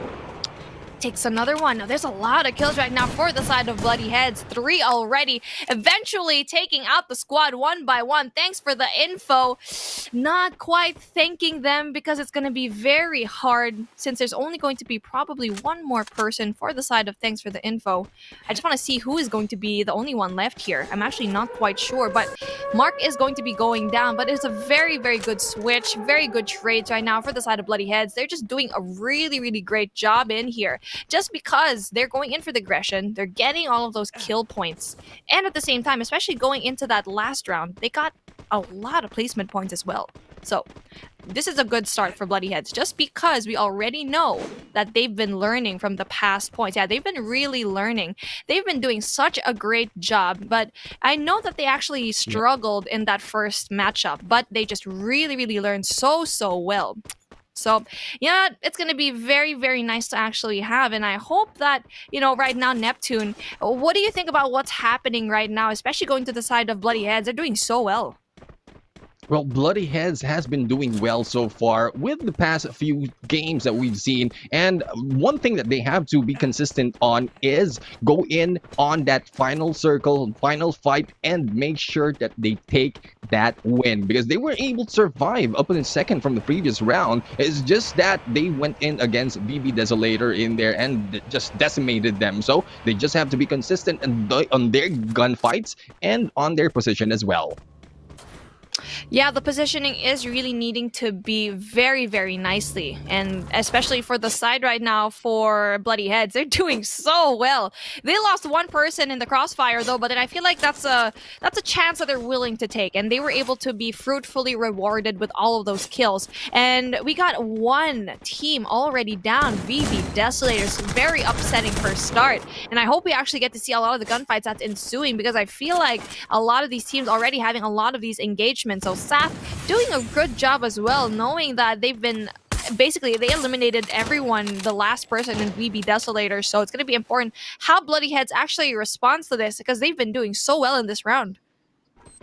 Yeah, indeed. I mean, Bloody Heads are still consistent. Now, Staff right now needs to prove their worth. Right now, they weren't taken down early onto this match, and they are actually, I think this is a comeback for the side of Staff. They already have 4 kills, and a gunfight is ensuing. We have a 4 pit, and they're still surviving, and there you go. The backstab and the takedown. We have Damon in there trying to go in for the shots, and knocked down already from the side, and Staff right now is on fire. The two invited teams absolutely battle it out, with Velocity taking the short end of the stick. It's Staff showing everyone who's boss, and it's going to be very hard right now as Ritus gets a lot of those gunfights, and it's going to be basically a game of cat and mouse, as the chase is going to be going on against the side of Staff and Velocity. Let's Go is going to have a really nice view of everything, and he's going to be taking shots. Velocity goes down the number 11th spot. Very, very amazing stuff here for the side of Staff, and also knowing that we can see here Kalasag, who's next, is going to be another, squad to really look out for. As you can see here, number 1 is going to be in that low ground. Not really a spot that you want to be in. Indeed, I mean, on this map, especially in Kalahari, the high ground is the great advantage for you. And Kalasag, who's next right now, has this advantage despite of being shot at. We have number 1 right now releasing those glue wall, but they will be taken down. We have a number 1 already eliminated on this fight, and we are left with 9 teams. And Kalasag, who's next right now, doing great job with 4 frags for their team. Yeah, it was really great for them to actually get into that high ground. We just have to say it again and again. We keep reiterating everything. Just get high ground with every map that you are going to be getting, especially in a map like Kalahari, just because you have so much of an advantage if you are going to be going high up, just because you know where everything is. And right now, Let's Go taking a little bit of shots, but then just having that chronosphere really just protect him. It's going to be WLV and Balance yet again up against SAF. Oh, that's going to be very nice for them. But you know what? WLV needs to be a little bit passive on their end, just because they're on that lower ground, and SAF is not really it's not something that you want to be in, because SAF Death Wish, that might be your wish come true if you are going to be going up against a team like that.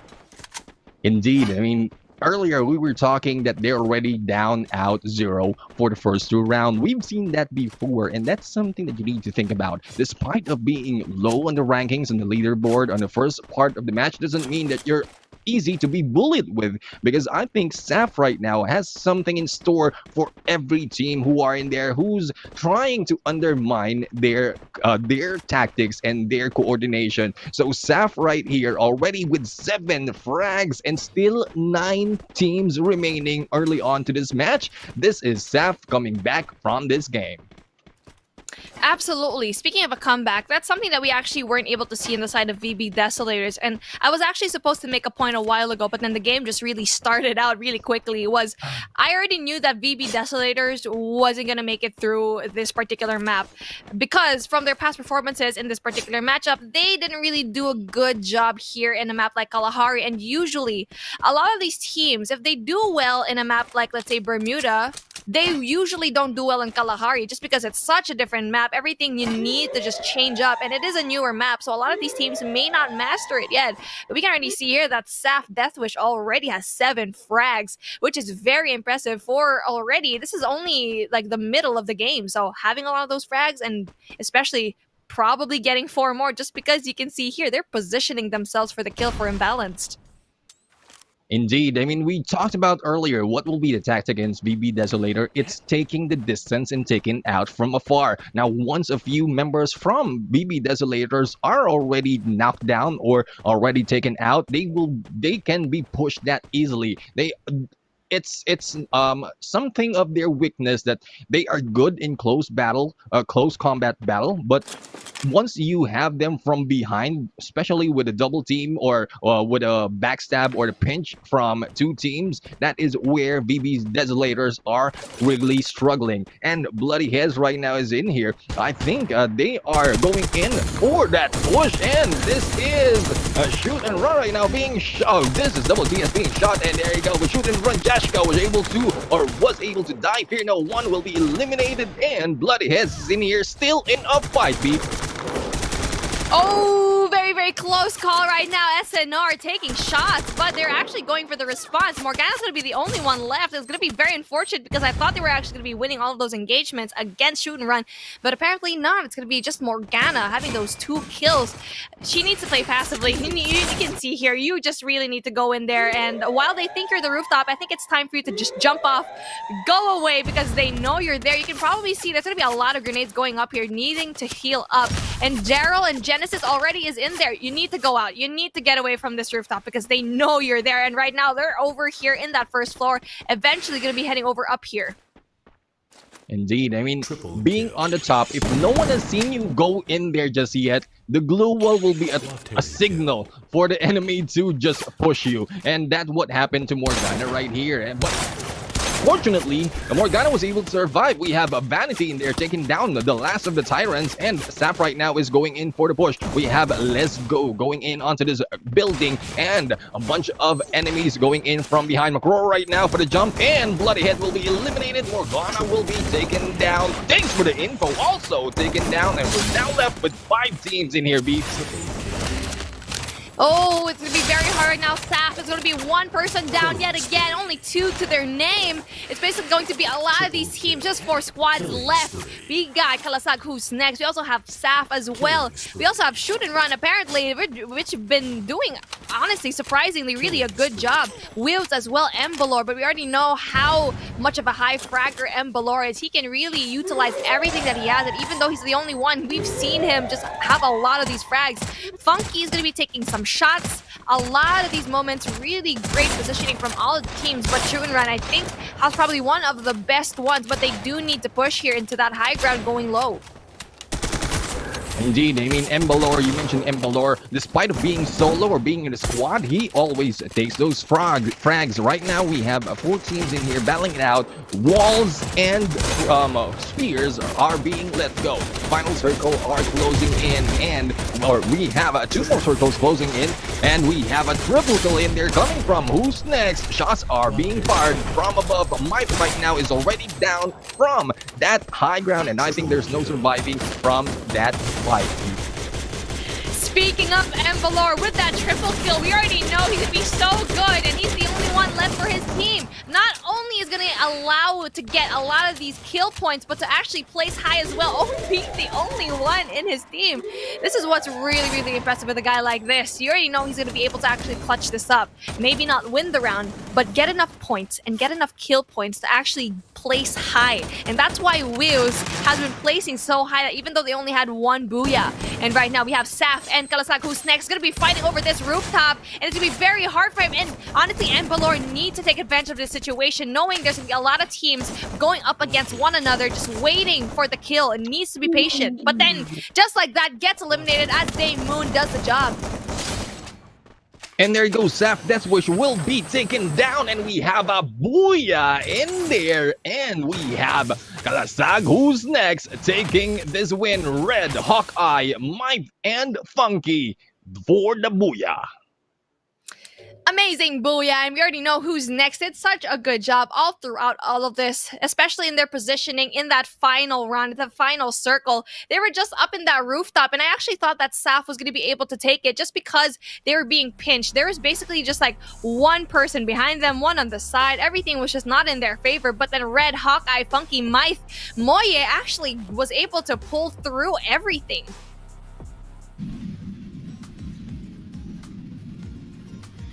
That is actually insane. That circle is just insane, man. To be honest, can you break that? Can you break that down for a bit? I mean, how did Kalasag who's next won? Neptune. Yeah, I mean, they were able to take that high ground. I mean, the high ground, I'm talking about that compound. They were able to stay in there and defend themselves. Now, as soon as the teams just go in from the side, they just shoot down from above. And if they need to jump out of that rooftop, they do. And that's how they were able to take them out. Yeah, playing like a real, I mean, action star like FPJ and stuff. Yeah, if you know what I'm saying. But apparently, it's just I have a feeling that the players are just listening at us. It's just they just heard how will they destroy VB Desolators, and they're the ones who just got eliminated first. What do you think happened to the Desolators, B? Well, with VP Desolators, it was just very hard. I mean, obviously, we didn't get to see much of what happened. We just saw the aftermath. But then Fear No One just did so much damage. And even though that, Iceman was the only one left, the trades were basically really favorable for everyone else because Fear No One just did the job. Saf finally putting the nail in the coffin. So with VP Desolators, I feel like since this particular map is so different from the first two, they just struggled. And you can already tell this is probably their kryptonite. Yeah, that's true. Well, upon checking SAF, they just made a huge comeback here. It's like from the bottom, slowly climbing to the top. Do you think this is gonna be like the story of Almighty Neptune? Yeah, I mean, this is like a story of what we've seen from day number one. And, well, SAP right now, like I mentioned, it's early on to the match, and they don't want to show everything else just yet. Now, they are in there already blazing on this fight, getting all those frags, but still unable to get that booyah, but I think they will be able to go in there. And another Cinderella story. Cinderella story indeed for SAF if ever they're gonna win this, but apparently I just want to point out again, Tyrants, they just playing low-key to be honest. They're just not being that aggressive and that passive as well, but it's really working great for them. What are your predictions for Tyrants to be? Tyrants has been pretty okay here in this competition so far. They haven't had really a lot of booyahs here, but they're pretty consistent. So that's what I have to say about Tyrant. They're not like VB Desolators where they're either the top frag or the bottom. So that's something that you don't want to see on the side of VB Desolators is the fact that they're having a little bit of a struggle in terms of being, consistent. And this is probably one of the most important things. You've already casted Will, BR, and the same as you here, Neptune. You need to be consistent. The teams that are consistent every single time, you don't even have to place high. You just need to, get a lot of these kills, place into that top 1 to top 5 spot, and eventually you're going to be surprising everyone that you're going to be the top team already. Yeah, I actually want to see like Tyrants winning this without getting any booyahs at all, but still getting that top 1. That is gonna be like the best story ever. I mean, booyahs are nothing to be honest for us. It's all about the placement. It's all about the kills. Beat that, guys, if ever you can do that. Well, apparently the map is actually Buddha, and I'm just gonna start in just a few. And to be honest, before we're gonna start here, what should Fear No One to do to catch up? Because apparently they're not performing really well recently, Neptune. Well, I guess they're trying to live up for their name. They're not fearing anyone, just going in for those engagement, and they have to have a little bit of fear to be able to survive. Because without fear, there's no survival. That's how balanced the world is. Yeah, like for you, Beef. I mean, what should Fear No One do in order for him to catch up? They need to be a little bit more passive, and we already know that they're an aggressive team, especially going into that Group B group stages. They did have one booyah, and they had a lot of kill points. They probably had I think they had 22 kill points, so really having that total of 51 points in their particular group. So that is very, very impressive, especially being in the same group as Tyrants in that matchup. So they just need to slow it down, position themselves well, because that's what we saw in the side of VB Desolators in the first 2 matches. They positioned themselves early enough to be able to have an advantage of that high ground. Game number 4 is now on. Going back here in the industrial lands of Bermuda, is this going to be like the story a while ago, or is this going to be a new one? Neptune and Beef, it's time. Let's go. And here we go. Shipyard, and Mars Electric. And Neptune, we've already seen this particular map, right? And it's just basically the same story, but a different kind of chapter. Yeah, indeed. I mean, we just have to find out. So far, we have teams in there who is taking advantage of the high ground. Like we've seen here, we have Peak already occupied by one team, and the rest are just spread out onto the rest. So here we go. Shots are being fired right now for those on the Peak, and I think it's Who's Next is going in onto the other side of the map. And here we go, BPH. Velocity right now is in a gunfight already early on in this match. Hopefully, they'll be able to get those loots, those guns to defend themselves. And I believe this is Fear No One. Do they have fear on themselves to be able to go in against BPH? We still don't know. Like what you said a while ago, they need to have a little bit of fear. Just because you're going to be going in there a little bit too recklessly, and that's what we saw on the side of Shoot and Run. Shoot and Run does not have any fear, to the point where I kind of think they don't care. And that's what, you need to work on that, just because you need to know that you are going to be playing up against a lot of these strong teams. Not only that, you're basically playing for such a big amount of money that you need to care, you need to fear just a little bit, and that's how you will survive. Not only that, you need to be smart enough to know when to place yourself, how to attack, when to attack, the right time to actually go for the aggression. And most of the time, they've just been struggling right now. So VPH is going to be another team to really just look out for, just because they've been doing a little bit not that good. Velocity is going to be having a struggle, and Deathwish is usually the better team for them. Indeed. I mean, we have to find out if BPH Velocity will be coming back in here on this fight. We have Fear No One right now. They are, as we can see, they are hiding out a bit. When I say a bit, they're still shooting, but they are getting the high ground and getting the cover. They're not just rushing blindlessly onto VPH Velocity, and this is what they have to be doing every time. As we can see, they're already split up, and there will be a first blood in there. I think it's Ninja in there from BB Desolators. Oh, BB Desolators already doing a great job in there for the kills.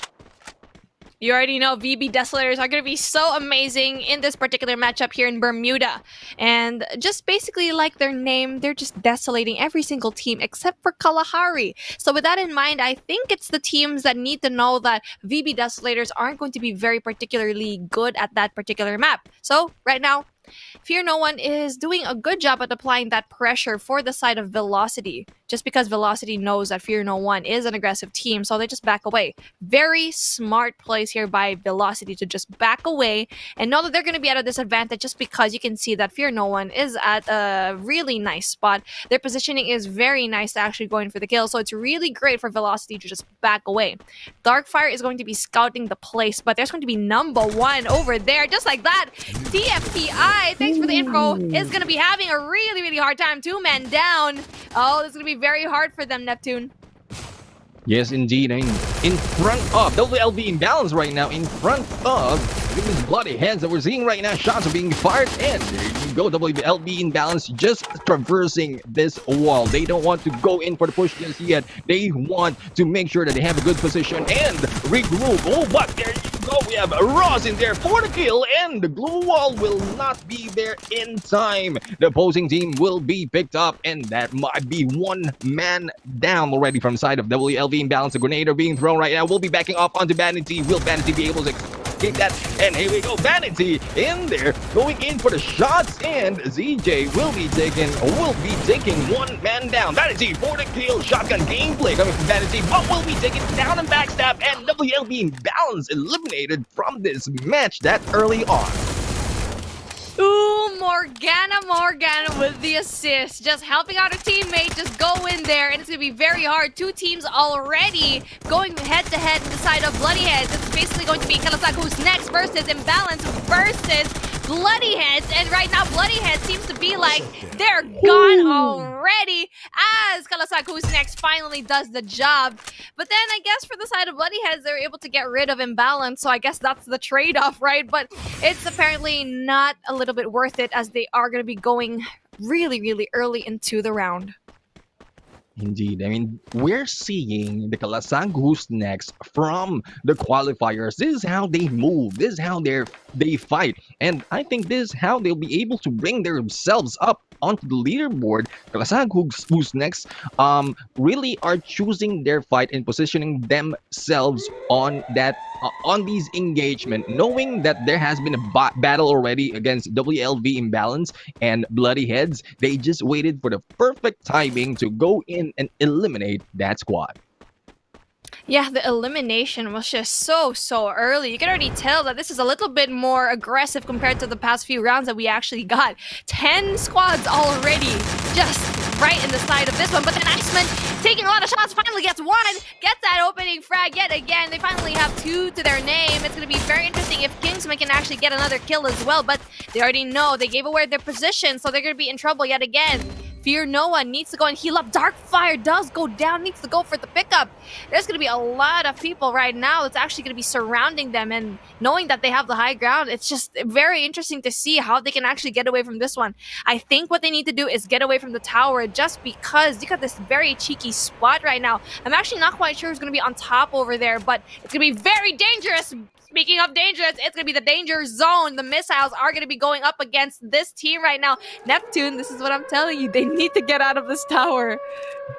Indeed, I mean they need to get out because they have exposed their position, and then well, we'll have to find out if the danger zone hit this roof, how thin it is, how small it is. Will they be able to survive? And 3 of them are in there.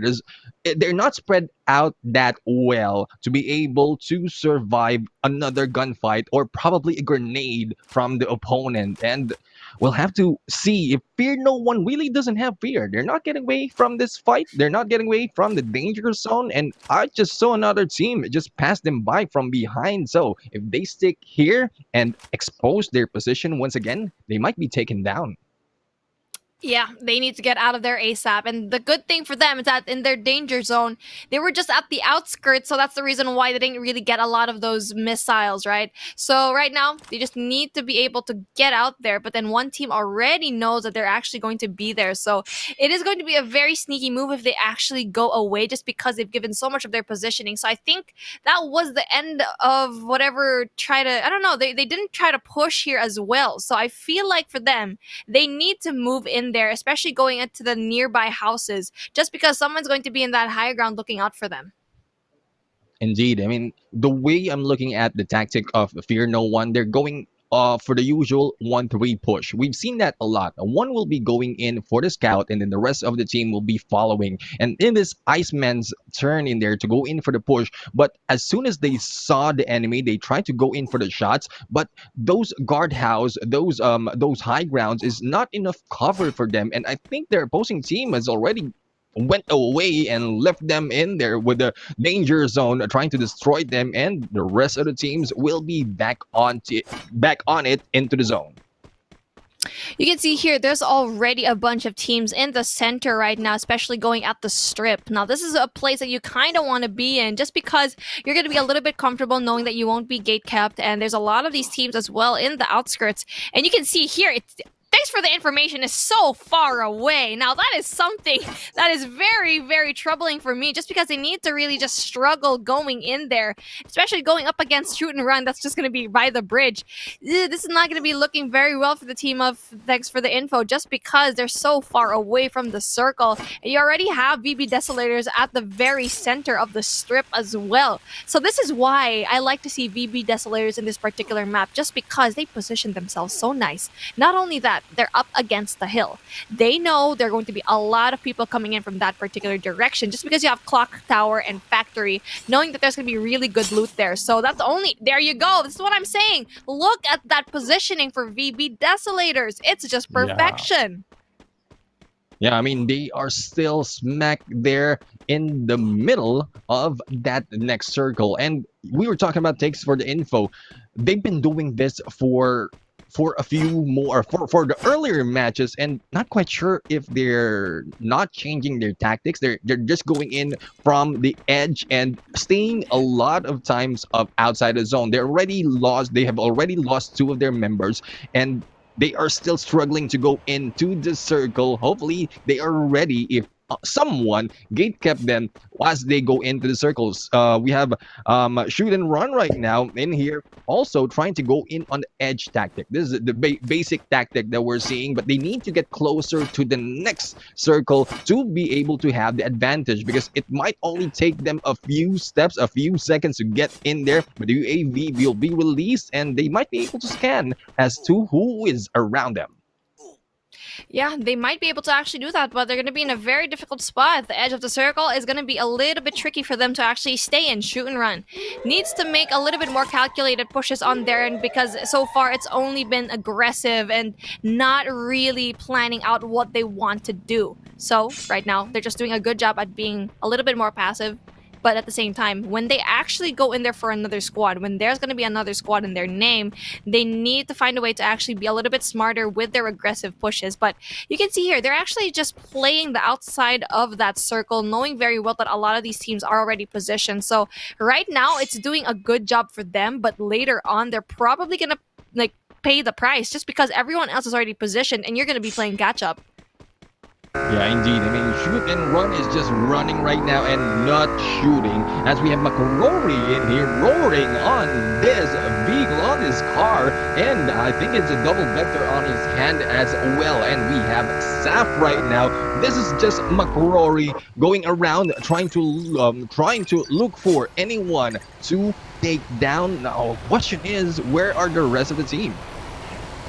The rest of the teammates right now are just going around the circle. The UAV is going to be going up, so a lot of the information is going to be over there. And for the side of SAF, they have no kills, so they're particularly being very, very passive. But I think the streak ends here as Wheels is actually going to be in that other half and each other's UAVs as well. So they know there's going to be another team here. It's a matter of when and who's going to be able to give that opening frag. The sniper for each team needs to be able to actually give that information. But I think for the side of Wheels, Caleb is actually going to be having that sniper, but Embalor is going to be so down earlier on.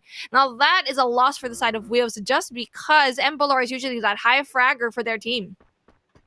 Yeah, I mean, this is probably one reason why Wheels is just staying on this area, because losing Embalor what we mentioned, the highest fragger, an important part of Wheels, they don't want to lose that tactic. They are going in for a different tactic. The way I'm seeing from the teams that are in here, the moment you lose one member or two, they go passive, and this is what Wheels is doing just to make sure that they will not be taken down early.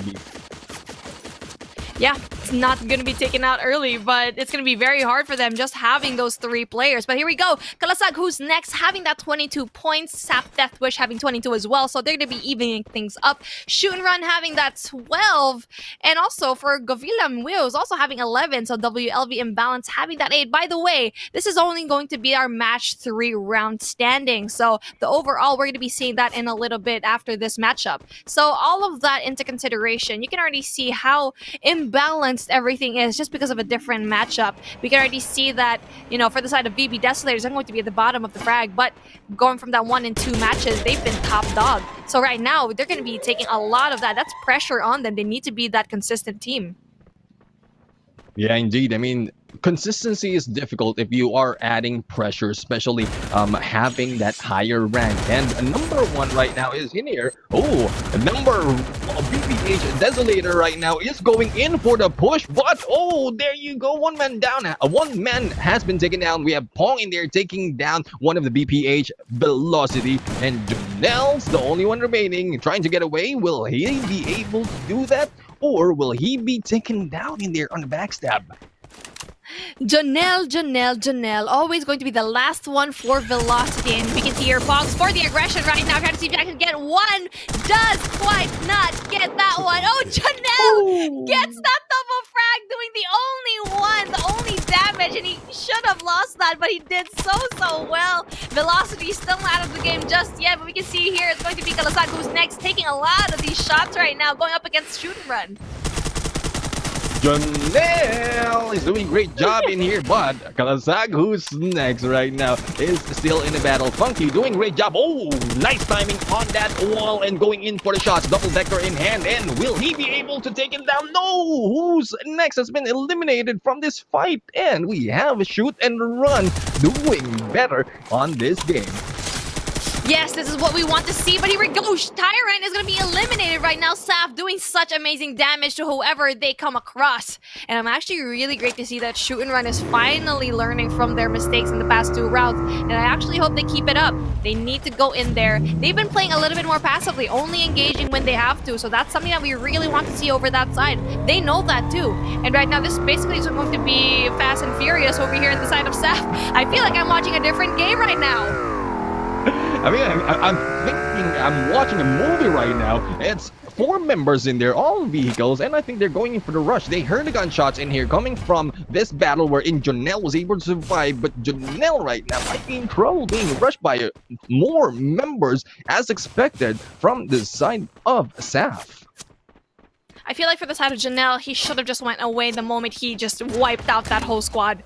Because now we know that Saf knows where he is. So for him, he needs to go away. And for Shoot and Run, they've been doing well, but they are taking shots as well. Thanks for the info, gets eliminated. And I honestly expected that just because their push was so delayed. And I'm probably sure that, you know, the circle just did its thing. And they just had the disadvantage of having to place themselves when everyone already had positioning. Indeed, and there you go. Oh, the grenade hit in there. Exactly where Shoot and Run is, but there you go. We have a Genesis right now who is regrouping, and they are trying to survive this fight. They are doing well on this battle, trying to move up to 6th place, and our 6 teams remaining. And Saf is still going in for the vehicle gameplay as we have the other teams in here just battling it out. We have Fear No One already pinched in here at the bottom of the screen, and who will survive this fight, Beef? Well, it's really in the matter of who gets to kill who and who's going to be able to throw that grenade over in that tower. One little grenade can create so much damage, so whoever can actually throw that first can do such a good job, because that's the only way you can actually win against all of these people right now who's up in there. Indeed, and we've seen Desolator in there. They are not in the middle of this pinch. They are on the edge, and I'm seeing more. I like to see more from that team, and I think Jonelle has already been eliminated in here. We're now left with 5 teams, and we have Saf in here getting ready with those grenades being thrown at them, and walls after walls after walls, trying to survive and pick up their teammates. And Saf doing a great job trying to end up on the higher ranks of this match. Will they be able to survive further? There you go. Wills will be taken out, eliminated. We're now left with 4, Beef. Quadra kill, Fear No One goes down, and this is what we're talking about. Even though you're in that tower, you're not gonna be safe. And really great on Saf to actually go in there, especially with that Quadra kill. It's going to be 3 squads left here. Desolators versus Shoot and Run versus Saf. It's gonna be anyone's game, but Desolators looks to be like they're too bad. Daymoon is going to be the only one left for his team. Hive as well. Here we go. Shoot and Run gets eliminated. It's basically going to be a 3v1 situation. This is going to be very hard for Hive to actually go in there for the clutch. Gets 1 kill, but doesn't quite get it. Desolators eliminated, and Saf finally gets their first booyah. This is what we're talking about. This is the comeback of Saf. What we've seen previously, they end up on the bottom of the list. But McCrory, Corbids, Damon, and let's go. Vehicle gameplay, FNF gameplay. That is what they have for us today. Daemu, McCrory, Let's Go, Forbids, and Toxics. Yeah, that was so great.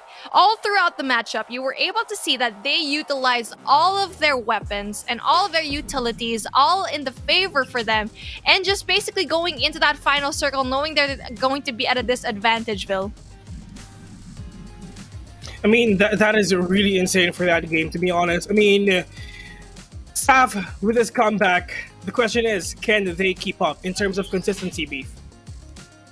Well, they need to go through, because right now for Saf, they've actually been doing good. Not only have they been placing high, they've been getting a lot of kills as well. So having this first booyah, they are basically at an upwards trajectory. And if they actually pull through with the second round, I think it's very nice for them to be able to pull through in the top spot. Are they going to do a comeback? What do you think? I mean, Neptune, this is the time for them to do a big comeback if ever they're going to do this. I mean, we still have 2 more rounds, Neptune, in terms of consistency. with the kills, they're doing great with the kills. The Booyah is just a plus. It's for them to catch up onto the scores, and if they'll be able to do that again, well, probably not Booyah, but being ranking top on the leaderboards for the next match, and also being consistent in the kills, they will be able to come back and catch up on all those points. I mean, to be honest, I just want to talk about Kulasag, who's next as well, just making a name for themselves, just destroying the heads of the invited teams. But if ever, in your perspective, who do you think is the dark horse of this tournament, Beef?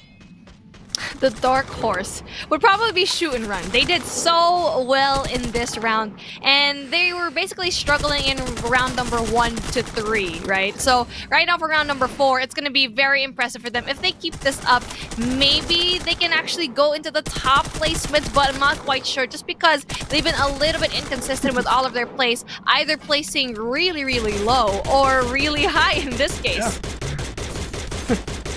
I mean, this is the second time that they played this map already. I think the start is just the same. I mean, just staying passive, wait for the red move for you to pull that trigger, and just wait for the circles to close. I mean, that is the strat that they've been doing ever since. I mean, this is kind of new to us because at the 14-minute mark, Neptune, we still have 10 teams alive. The strat is just... I mean, it's just the same, I guess. What do you think? Well, again, I've mentioned this like before on especially in Battle Royale. If you go in Battle Royale, as soon as you get an engagement with another team in a bigger circle, you just need to take at least a few members down or squad wipe them, because you'll be able to pile up on the scores, and then you will not be stuck on a pinch, just like what's been happening for the rest of the teams who is being taken down because they are being backstabbed after that third party. I mean, my next point is actually for you guys. I can say that thanks for the influence rotation, it's just messed up. But later on, ladies and gentlemen, we're going to talk about that. Because we're going to have a very, very short break, ladies and gentlemen. This is a Free Fire Philippines Open League stages. I'm your host. My name is Phil. Alongside with me is our two lovely casters. We have Neptune, and Beef. See you in a bit.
Free Fire!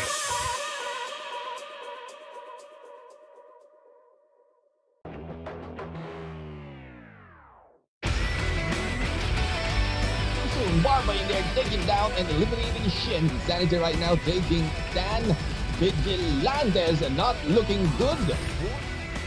Actually do that as Kalata who's next is going to be a little bit of a tricky situation here. Proving it's going to be a full squad that is going to penetrate through the wall. Why? Fear no. Welcome back, ladies and gentlemen, here in the Free Fire Philippines Open League stages. Again, we are casters and we are talents for the day. My name is Vil, your host, and together with me is our casters, our lovely Neptune and Beef Mommy. And a big shout out to all the people who just tuned in. A big shout out to all the people who are just watching right now, and you're watching the English stream. And if you want to listen and watch the Tagalog stream, it's just right there in the corner. Just look for it. Look for the links out there. If you want to check out the Tagalog stream on Facebook and YouTube, it's okay. It's fine. And to be honest, we're just actually looking for like giveaways and stuff. But apparently, we're just gonna give away my two casters right here. If you want to, if you want us to give away Beef Mommy, press 1. If you want us to give away Neptune, press 2. If you want me, press 3. And if you want us, the 3 of us, press 4. But meanwhile, here's around Sensation Zalman, Saf Deathwish with a comeback here, getting 22 points. Shoot and Run with 16, Fury No One with 11, VP the Slayers with 10, VPH Velocity with 8, and Bloody Head with 6. Together with the Gooseness getting that 6 points as well. And Wales again with 6 points too. Tyrants with 4. Thanks for the info. The one who has a really messed up rotation getting 4 points. Number 1 with 3 and WLV Imbalance getting no points at all, and hopefully they're gonna do a big comeback on the next 2 games, because this is actually the last 2 games of the day. It's still the day, right? Not just the night, because it's still like 4:38 p.m. here in the Philippines. Meanwhile, here in the overall standings, it's just Wheels getting the big comeback. I mean, 105 points coming in from them. Actually, there's like they've been like playing really that low key, but still getting that high points. And the Tyrants with 99 points, Bloody Head with 94, VB the Slayer, despite of them getting a two booyahs, but still getting 92 points only. AV Ligers with 82, Kalasag who's next with 75, Saf Deathwitch with 58, followed by Almighty getting that rank at 9th place with 49 points, Schnauzer with 49, Fury No One 48, Charlton Legends 46, Shoot and Run 32, VPH Velocity 27, and WLV Imbalance getting that 15th ranked 23 points, Kids Mumu with 21 points. Thanks for the info. Rank 17, 20, and number 1 with 10 points getting that 18th rank. That is tiring, to be honest, to read, but apparently these are all the standings of today. Ladies and gentlemen, I mean, we've been seeing a lot of action here, to be honest. We've been seeing 2 days already. I mean, not 2, but 3. If you're gonna want to join the qualifiers last week, if I'm not mistaken, that was last week, yeah, like 2 weeks ago. I mean, way back, yeah. But my question here is, I mean, in terms of expectations, ladies and gentlemen, are they keeping up with their expectations, or is just more than what you've expected from them? Let's start with Beef. Well, the expectation for Group C definitely is going to be very big. I mean, for every group, it's going to be very big, just because all of these teams are just really, really great. And especially for me, probably the teams that are really having a lot of pressure are the invited teams. Just because they're invited, they already know that they're good. But then going up against, especially a team that we didn't really quite see really pop off was Desolators. So really, that puts a lot of pressure into Deathwish and Velocity as well. And knowing that Velocity isn't doing really great in this competition so far, just for today, that's a lot of pressure on their end to actually go in and perform. How about your expectations, Mr. Neptune? Well, Group B right now has already been shown from day 1 to day 2. and as well as the qualifiers. So there's a lot of things that they have shown already in terms of tactics, and I'm quite surprised that Group B is a group wherein they're placing top of the leaderboards. So we'll have to find out. We'll have to find out more if they have something to hide from us, or if they are already showing us all their best, and we'll have to find out that on the next games. And just to recap on what happened a while ago, round number one, look at that. That is VB Desolators getting that first and second booyahs, though, and that is really, really quick because we're just going to go on to our fifth match here in Purgatory, ladies and gentlemen. Fifth. Last but not least, later on it's going to be Kalahari again, but apparently we're just going to play here in Purgatory instead. So we're just going to see if they can keep up, if they're going to do a comeback here, or we're just going to see a big upset onto these teams. But I think our casters are ready now. Purgatory, game number 5, Beef and Neptune. It's time. Let's go. Oh, it's time indeed, Purgatory. This is the type of map that I really love to see just because we weren't able to see it during our open qualifiers. So, seeing a team like Desolators absolutely crush this particular map in map number 2 is going to be absolutely pressure for them. Because, you know what? You are going to be doing basically the same thing, and if for you to be actually able to do that, to be consistent, now that is really a good job for you if you can do it. So for Desolators, they did okay in that match number 4 against, a lot of these teams, but then they weren't able to place that high. So here we go yet again, Pong taking a lot of these shots. Yeah, this thanks for the info going against the WTS Tyrant, and only a few are still on the skies, and Fear right now is in here just watching out, trying to get the information. And thanks for the info right now, we'll be taking down Yappy in there, the first blood being taken down by Pong, and the Tyrant right now doing great job already killing on the first engagement. And there you go, we have Aris who will be taken down by Preach in there, and Lodi will backing away. I don't think Lodi has any guns just yet, but Pong is ready on this fight. Now, this is a great start for this match. Earlier, we've been talking about how slow things are starting, and this is how we start a game. You jump in on top of the enemy and take them one at a time. But right now it's WTS Tyrant, who's also part of the top 5 leaderboards, that will have to defend themselves against. Thanks for the info right now, who are doing great jobs landing in the middle of the map, not making that mistake of staying outside of the zone. Beef. Oh, Tyrant is going to be in a very, very bad pickle over here just because there's going to be 3 members left. They basically have the man advantage. It's going to be very hard for them to actually pull through. They need to stick together. They need to stay away from all the gunfights. And for right now, I think they want to go and engage. They want to keep engaging. Thanks for the info. And it could easily go into the favor right now for Tyrant. But in terms of the number games, it's basically going to be for thanks for information. But we already know that Tyrant is probably going to be a little bit better in terms of having all of those engagements and those gunfights. They would probably win it. But here we go. Oh, using his teammate as a step ladder, getting all of those kills. That was a very cheeky spot, Neptune.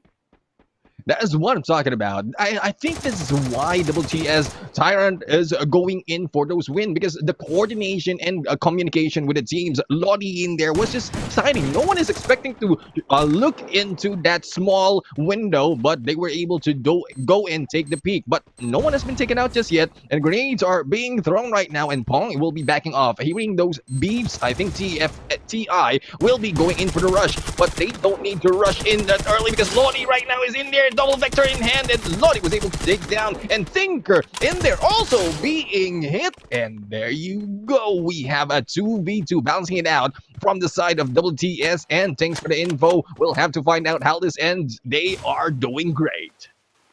Come on, thanks for the info. You had the advantage already, but then sadly, I kind of had a feeling that Tyrant was going to be able to pull it through just because they're just better in those closer range engagements. And for thanks for the info, sadly enough for them, there's only just one person left, which is going to be Preach, and he's going to be backing away from the fight. They already know he's going to be backing away. They're not going to be going for that engagement for them. I think that was enough. So for Tyrant right now, they were able to really get those trades on for their side, which is going to be really good for them. They need to go in for the loot and just need to actually play a little bit more passively, knowing there's only 2 members for their team. So here we go. We're going to be taking a look at Shoot and Run, which has been doing good job so far. And having those 0 kills, yeah, you mean earlier on, you're not going to be having a lot of these engagements. So with Shoot and Run, they just need to do basically what they were doing a while ago, is to have a really good push. You need to wait and really think about the engagements that you want to get. Yes, indeed. And I don't know what's with day 2. There's a lot of vehicles being used right now on day 2. Tactics and here we go. They're parking their way in here and Shoot and Run right now. I don't think they'll be riding. They're running. They should be changing it to shoot and ride, probably be. Shoot and ride. Oh, that was a good one. I really want to see it. I just feel like I'm watching a completely different game right now where you're going to be racing a lot of these cars. Ka-chow! They're going to be holding on over here, really having a lot of these momentums just because they have a vehicle in hand, knowing very well that a lot of these teams not going to be able to actually get in there. They need to actually, for me, I feel like they need to go in there and they're going to be able to actually go up against Desolators. I'm not quite sure if that's the best push to actually have, though.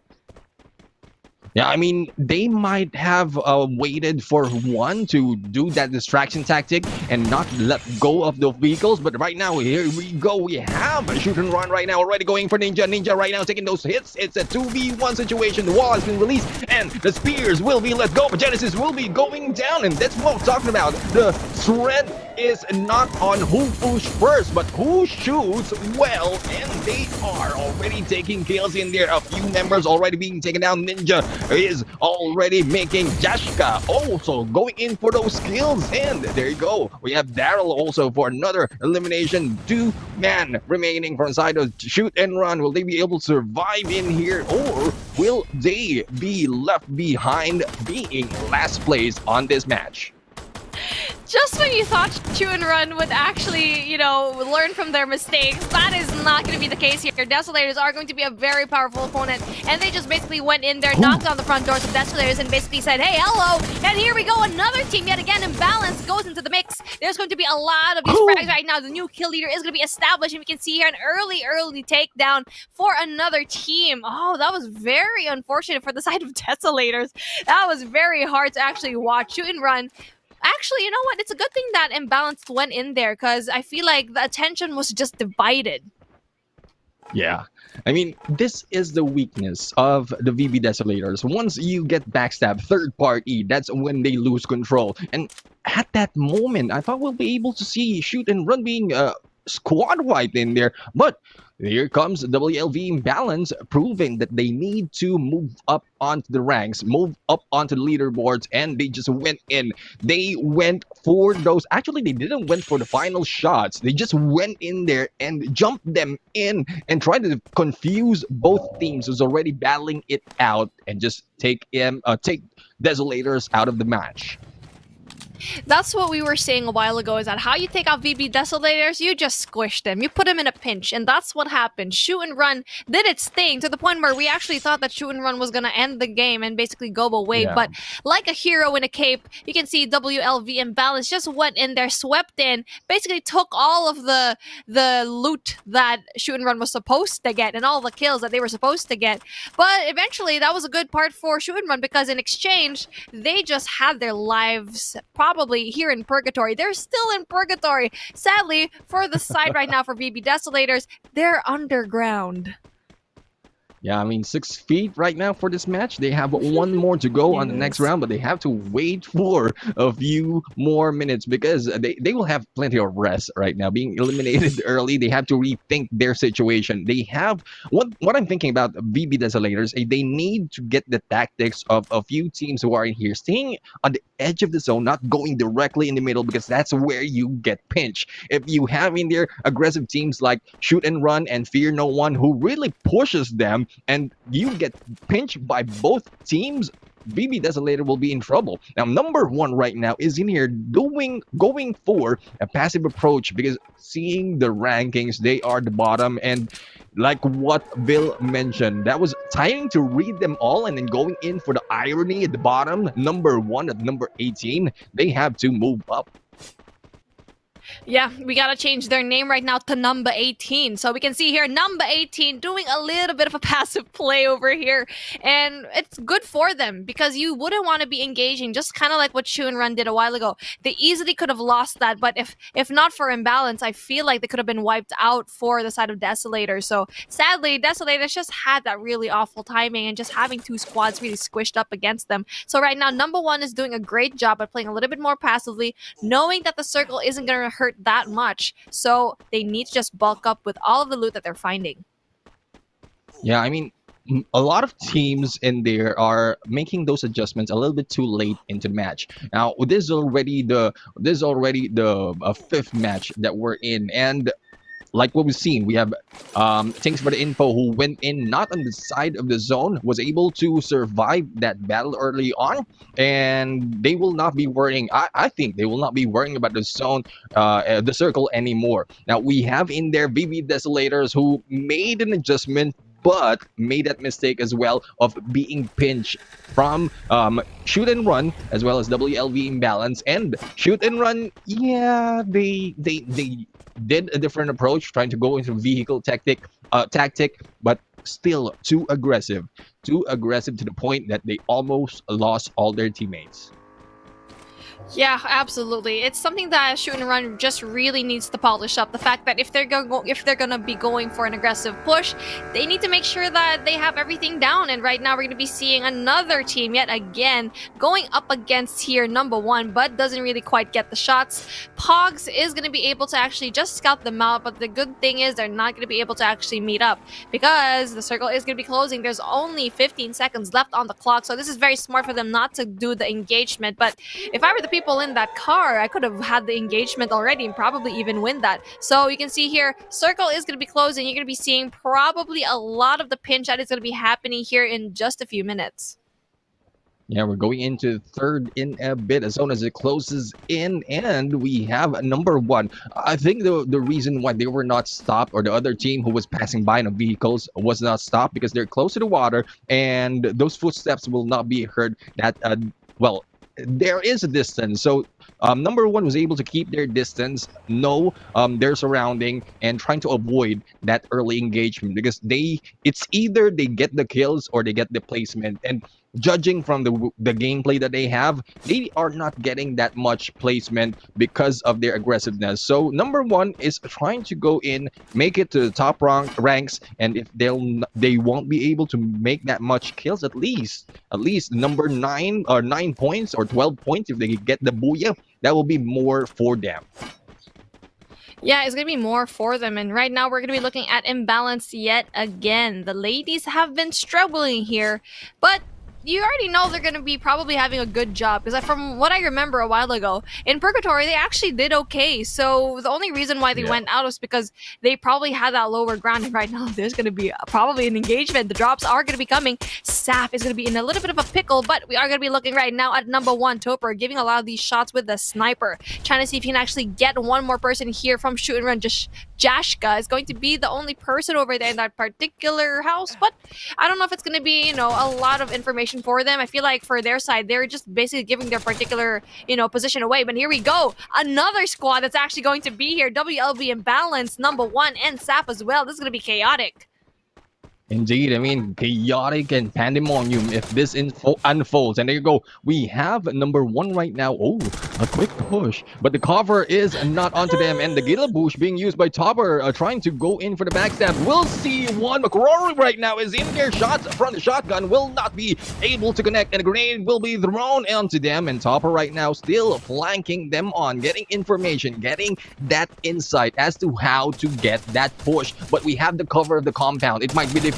If they jump in, they will be shot as soon as they jump onto that window, and that is what Sap is waiting for, B. Number 1 with a pinch, and this is what they needed, and it's very doable for them to actually go and squad wipe Saf right now. Saf needs they need to be able to actually stay in those corners and get a pick one by one, but it's going to be very difficult because the house is going to be surrounded. The only part that they can actually go in there is for another team to actually go in for the fight as well, and right now it's going to be Fear no one that's going to be able to actually go in there. So number 1 looks to be like they're going to be in trouble, but does get that kill right now. Shang goes for the kill. Fear No One goes down. Oh, taking shots yet again. Pogs needs to go and heal up. There's a problem for this is a situation for number one. They are going in for the push for Saf, and then they turn their back around trying to shoot down Fear No One. That is a big no-no because they are too close, and that is why they got eliminated in there. Saf wasn't even touched. They are in there. They were just defending themselves, and Fear No One just went into the picture, showed themselves, and number one tried to shoot them down, thus the backstab.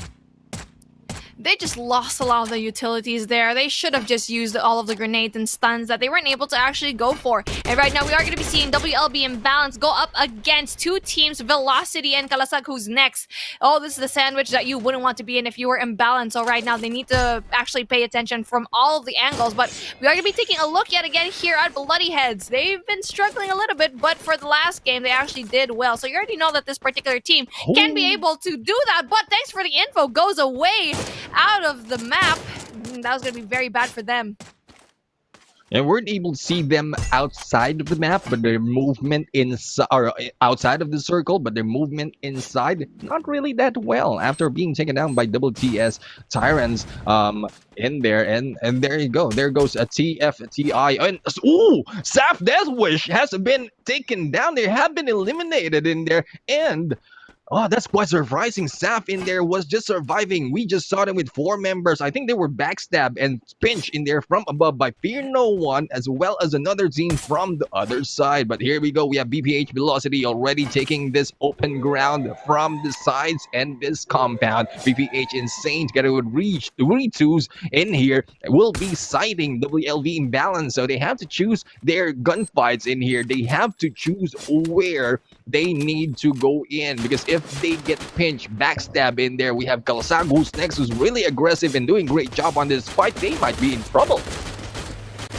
Fifth circle is going to be closing in, so that's going to be very, very difficult for the side of Kalasag, who's next, just because they are at the outskirts. And even though that they are at a good side, it's going to be difficult for them to actually go and push through. And here we go. Will's taking a lot of these shots, having 1 kill to his name. Kleb is going to be having to take another gunfight, but is he going to be able to get that? We're not quite sure. Will's already just having those 2 kills. Slowly but surely, though, they might get a lot of those essential kills to their name. But here we go. A lot of shots are going to be taken down right now, especially on the side of Will's. They're trying to see if they can actually get the ladies right now of Imbalance, trying to see if they actually get a lot of these frags. They're going to be very, very open right now, so it's up to the glue walls to actually go in there for that defense. Good defense in there for WLV Imbalance. Despite of being out in the open, they were able to defend themselves. And there you go. WLV right now is in there being pushed and going back. Trey trying to take back on the shots. 2 team left. And there you go. WLV Imbalance will be eliminated as well. Fear No One from the other side. Ow. And as I look at the bottom of the screen, BPH Velocity is in there being shot at from the far right. And I thought they are losing members, but no, BPH Velocity is trying to get back. It is now Mark right now going solo, and there you go. Bloody Heads will be taken down. We're now left to 3, and each compound has been taken. Wheels right now has the trouble of going in the middle, as well as Kalasag who's next. Wheels Abnoy right now going in for a quick rush, as we have Kalasag who's next, right, rushing into the circle. BBH going for the flank. They might be going for backstab for Wheels right here, and there you go. We have shots after shots. No one has been eliminated just yet, and there you go. Spoke too soon. Who's next will be taken down, and Wheels as well eliminated. It is BPH Velocity, as Insane as MVP, followed by Peyton, Red Tooth, and Jonelle in there.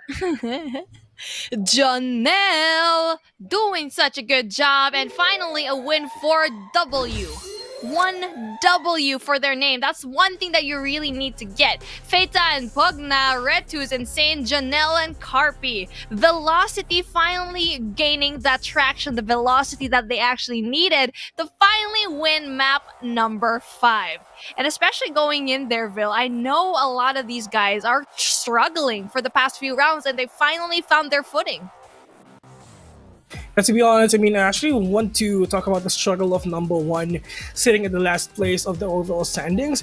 Well, it is actually that frustrating if you're just at the last place, but do you have any tips on how to get out of there, Beef? Well, there's a lot of things that you can actually consider. It's like if you're number one, if you are going to be up in that pinch, just know that you need to get out of there. And especially going in there, they went in. No, it's actually the opposite. They went in for the kill, but Saf was just.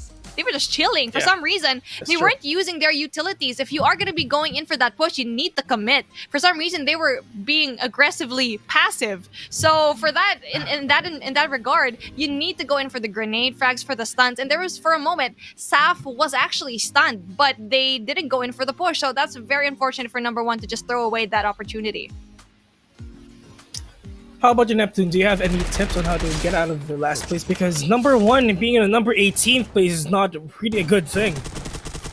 Now, one thing that I pointed out earlier on that engagement is they just lost focus. They were focusing on Saf in there, on that house, and then they just turned their back in there knowing that there's a battle happening just close to them. So you don't go and look far. You just need to focus near, reach that goal, and be able to eliminate Saf at that point, and then you are inside of the compound. So if you'll be able to regroup inside of the compound, you'll be able to get back on Fear No One in no time if they did that. I mean, to be honest, we can say that this is Caster's favorite. I really love Jonel as well.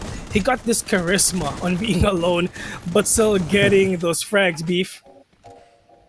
Yeah, he got a lot of those frags, and from the past rounds, he would usually be the only person left in Velocity. So it's really nice to see that Velocity is really learning from their past mistakes and finally getting that well-deserved booyah. And not only that, from the map already, when we saw the last three teams, I already knew that Velocity was going to be winning just because they took out 2 squads already when there was just 6. So you can already see that they were prepared. They had their vehicles ready. So when you saw over there, when it's going to be the last 2 squads fighting it out, they just took advantage of that situation. When all of the people were just basically dropping like flies, that's when they swooped in kind of like a vulture and just killed everyone. Yeah. Apparently, we've seen the rise of VB Desolators, but their downfall is just that fast. Like swooping fast, swear.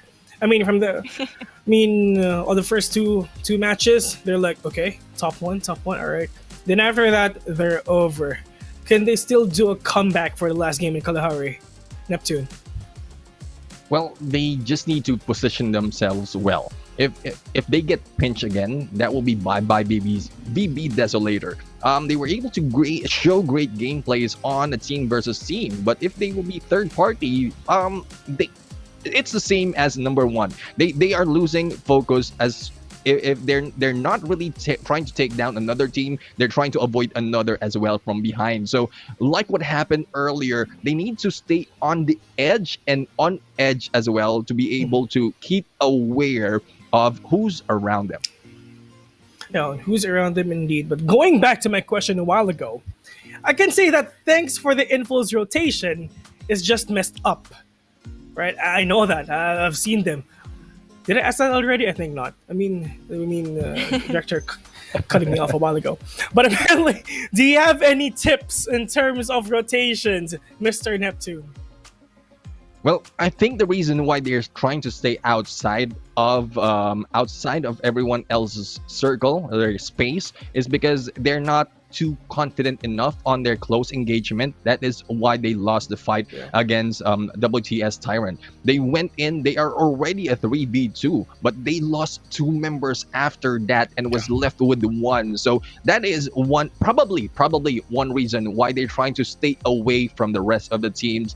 And they need to review their tactics and as well as their skills to make sure that they will be able to utilize their skills up to their tactics and going against their enemies. Yeah. I mean, that is actually true. I mean, looking back at the games a while ago, I mean, thanks for the info. The circle is closing already, and they're just right there, still at the bottom, trying to figure out on what's gonna happen, on what will they do in order for them to be at the safe zone. But what are your tips there in terms of rotations, Beef? Well, there's only so much you can do as a team, and especially going in there, especially we are at our round number So a lot of these teams, it's kind of a little bit too late, especially for number one to actually be number one and really climbing up 17 tiers. So for that team, especially for thanks for the info as well, you need to be a little bit more aggressive. And it's just being passive is just Yeah. not working out for them. Really waiting and going into the outskirts of all of that's what's happening. So hopefully we can see these teams going in there for the aggression, but not as aggressive as shoot and run, where you're just literally shooting and running everywhere without a particular plan.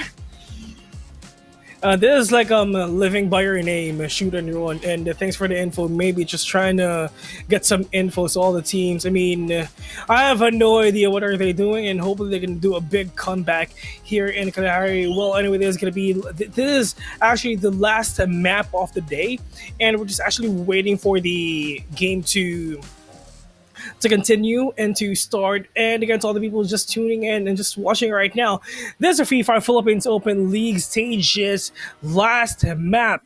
And back in the sandy lands of Kalahari, a lot of verticality, a lot of high grounds here. So it's really up to you on how will you keep up. Last round, guys. Let's go.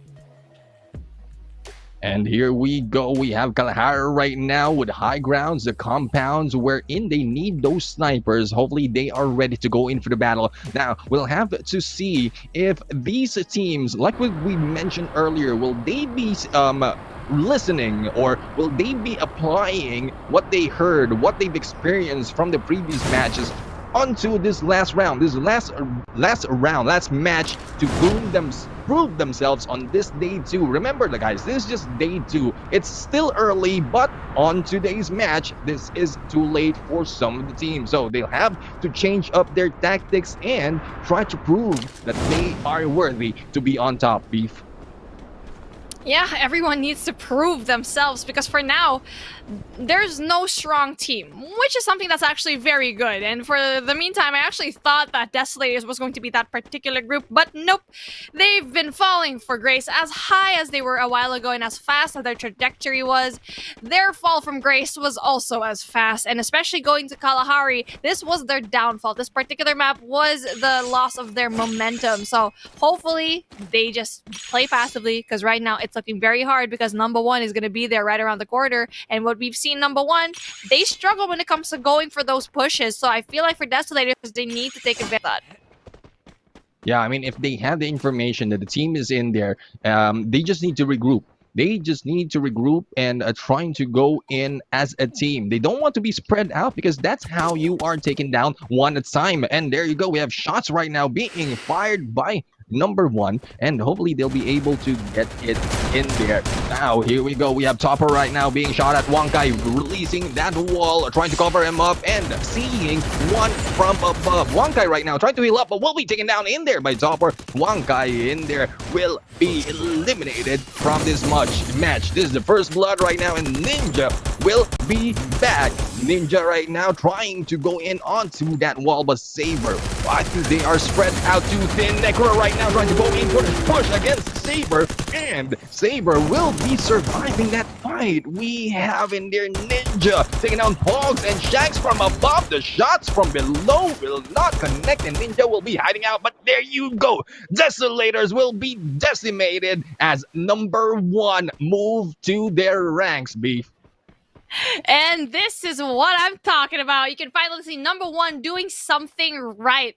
Number one really proving to be number one in terms of these gunfights in this particular matchup. And Desolators, we already knew this is their kryptonite, like what we've been saying. And number one, failing that push a while ago from Saf, they finally learned their lesson. And here we go. Match number 5 around, standings to your left side, as you can see here, ladies and gents. VPH Velocity getting 19 points, and Will's getting 17. Kalasag, who is next with the 14. Bloody Head with 11, Imbalance with 9, Tyrants with 9 as well, Saf with 5 here, No One with 5, Shoot and Run with 4, thanks for the info with 2, VP Desolators with a mere 1 point, and number 1 in that 12th spot, number 12 with the 0 points.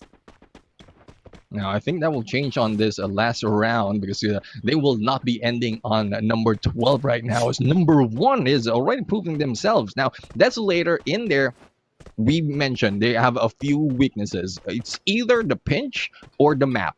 And I think the map is proving us right, because as soon as they went in Kalahari, Doobie Desolators are being taken down. Yeah, you can already see the fall from grace. They just went splat. They're the first team to go. And that's the same thing that actually happened a while ago. They were the first team to go in Kalahari. And for the other maps as well, it's like very sad to see the inconsistencies that we've been seeing here. Desolators really just had such an amazing start. And for them to falter this hard in the very end, now that is going to be very disappointing to see. And that gives you kind of like a window into what kind of team that they are. Maybe they're a little bit inconsistent, yes. But if you are going to be a team that needs to go in there, you can already bet that their tier is going to be lowering down. And right now, we are going to be looking at a team. Wheels have been doing well so far. Not really placing high, but high enough to get a lot of these points and also getting a lot of kills to their name. Yes, indeed. I mean, Weagle's doing great job on this, especially on day 2. Now, we are not seeing any engagement just yet. Let's talk about consistency, because I'm thinking about an irony in their inconsistency. Because at some point, some are being too consistent that they are really losing their gameplay. Some are very consistent, wherein the enemies are reading how they attack. That is why they are going down that easily. So what can we say about consistency? You have a point there. A lot of these teams are actually being consistently bottom fragging.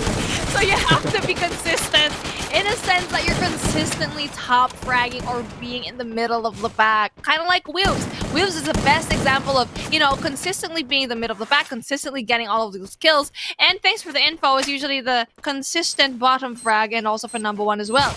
But you know what? Fear No One is going to be another impressive team that I've actually been seeing. They've been applying a lot of the pressure for all of the teams that they've been going up against. Iceman, is going to be in trouble, but all of them are going to be in trouble as well, just because you're going to be seeing the missiles are going to be raining down. Iceman just falls to his demise, jumps to his death, and it's going to be very difficult for him to actually get the heal. I mean, I don't know which is worse, being shot at from behind or dying out of that height. I think there's a double jump that needs to be done in there that wasn't done in time, because Iceman fell to the death. And another fight is ensuing right now as we see BBH Velocity going in for shoot and run. Now, there's no way to run for shoot and run right now, as they are being pinched by 4 members. And there you go, shoot and run will be taken down. Let's go, Jonelle and Retus for those kills simultaneously. Very great frags. You had Retus basically with the eagle eye, having that support from up top, and everyone else in the bottom. He was a very essential eye up top in that particular tower, just because he can basically just tell everyone where the opponents are. So that was a really great pinch. That was a really good move by the side of Velocity, and you can already say that they're confident. They're basically confident in this map. They know where to go.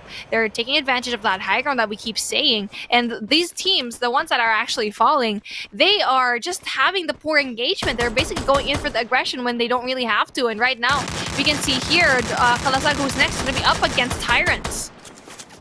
Yeah, I mean, Tyrants on the other side, they are taking this tower. I don't think they need to go in for the engagement just yet. They just need to get the position and find out where the rest of the teams are positioning. And this is what I'm talking about. The coordination, standing on top of the other just to take a peek from the enemy. This is how you get information. This is how you work as a team. And they should be doing that every time. I think that is the only thing that they need to be consistent at that point, Beef. Yeah, the consistency is really going to be key.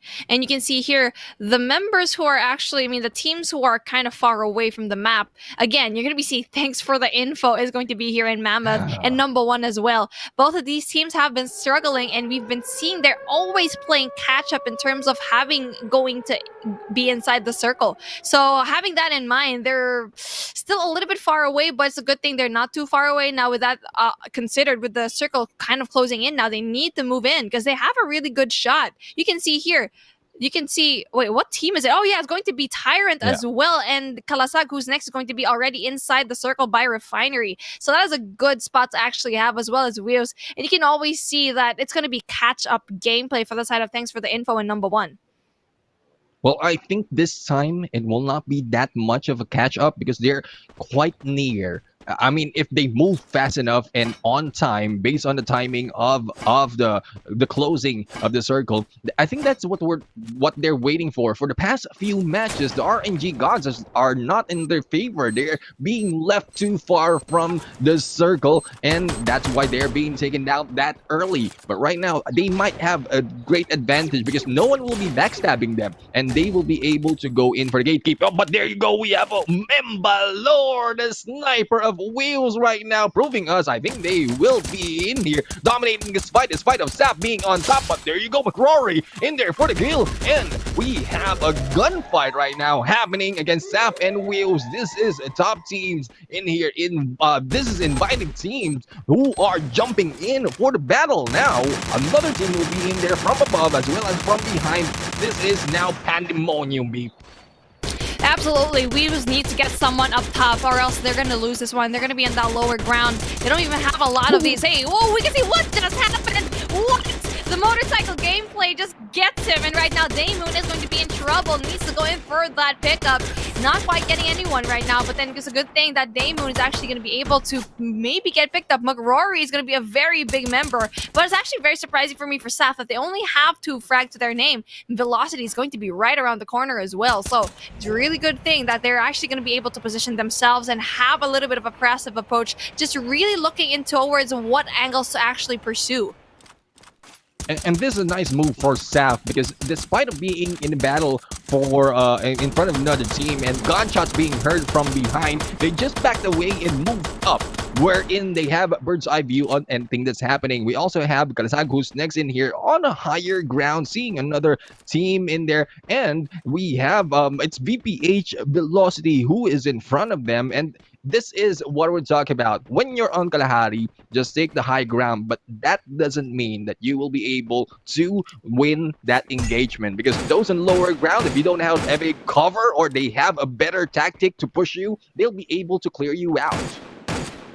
Yeah, absolutely, you're right. And we've seen already that Saf actually kind of struggled in there, knowing that they already had the high ground. It's because they had one member actually go down, so they had to go in for the pickup, but they're not quite doing a lot of those kills. So Kalasag, who's next, still going in there trying to push to see if they can actually go within the circle. But then there's still a lot of angles to actually cover right now. But they're doing a good job at actually playing just a little bit more passively, as Hawkeye is actually applying a lot of that pressure into Velocity right now. For him, he's going to be that bait that's actually just going to be making a lot of the noise. But here we go.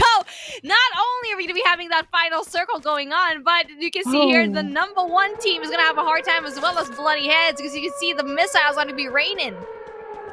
Yeah, I mean, Bloody Heads. I would say it's okay for number 1 because they have 3 members, but Bloody Heads in there. Mark is going solo. As soon as you got hit, that's out for your team, and you will have number 1 as a problem as you go in to that high ground as they try to escape the danger zone. Now here we go. We have gunfights already happening from above. Who's next is in here, and Kleb right now. That's a clever move from Kleb, as 1 is going in for the shots from above. The rest of the teams of Kalasag who's next is going in for the flank, and they're just waiting for their chance to go in for the kill, beef.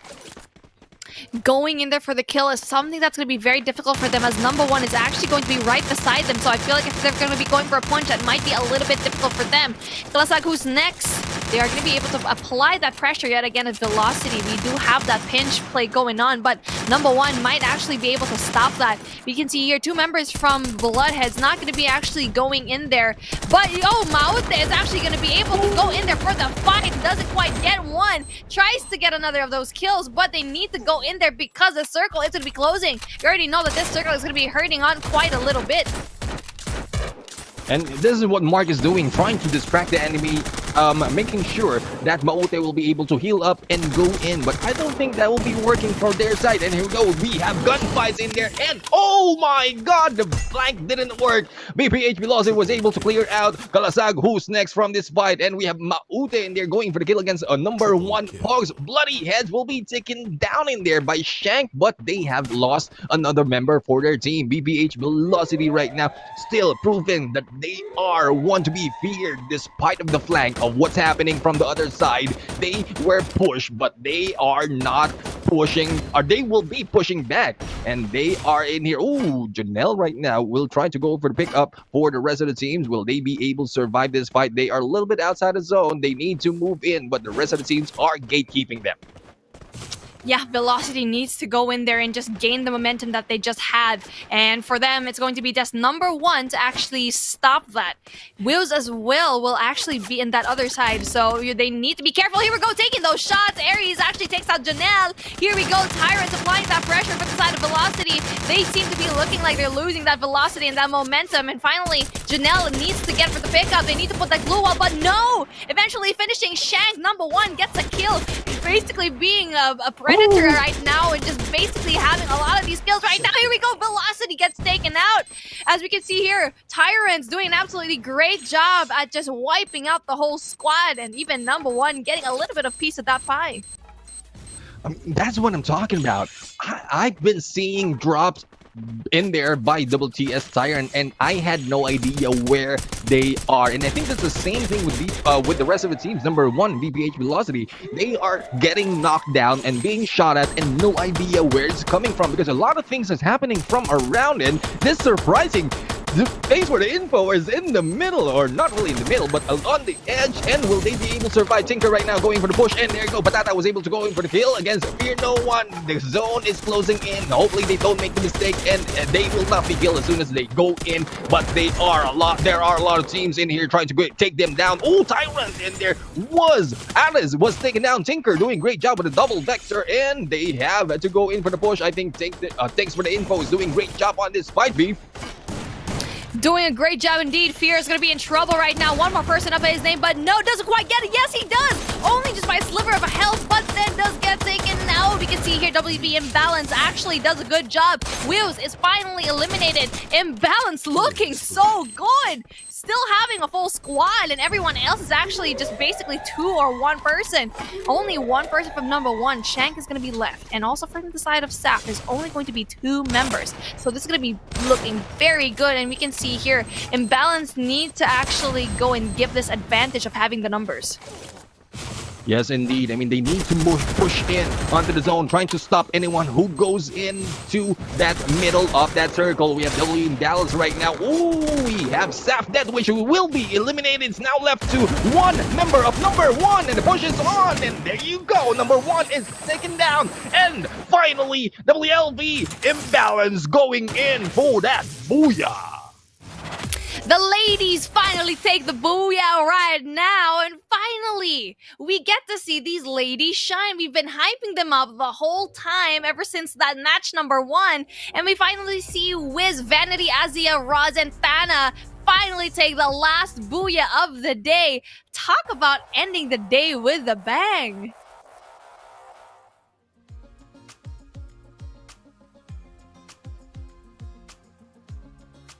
Finally, ladies and gentlemen, I mean, finally, WLV Imbalance. We've been waiting actually for them to pop off. Even, I mean, ever since yesterday, we're actually really excited on the performance of WLV Imbalance. Their playstyle is not that passive, not that aggressive. It's just normal. They're not being that so flashy. They're trying to be safe on everything that they do, and finally getting that booyah into the last round, into the last round of the day. I'm actually really happy for them though. But Beef and Neptune, what can you say about WLV Imbalance getting this booyah, Neptune? Well, it's a great job. You did mention how we've been anticipated for them to go in for this win, or actually not just for the win, but moving up on the ranks. But I think they have made a little bit of adjustment every round. Thus, they will be able to dominate any engagement that they go into from match number 1 up to match number 6. They have made those adjustments, moved their ranks, making those kills and making the win. That is a good story for WL being Downs. How about you, Beef? You're absolutely right there, Neptune. Just having those minor adjustments every single round quietly. We barely even saw them perform here in this particular matchup. The spectators weren't even taking a look at them. And I'm actually really interested to see how many kills that Imbalance actually has. The only moment we actually saw them was in those final moments where there are only 3 teams left. And I was actually surprised to see that there was a full squad left in those ladies. So with that having to be considered, really going for the rotation on early into this matchup really does you a good job, just because everyone else is going to be down how many members and you're going to be a full squad. So really nice job for the side of that team, just because Imbalance did so well for this particular matchup. I mean, there's actually 2 good things that have happened today. Number 1, WLV Imbalance winning that booyah here in this game.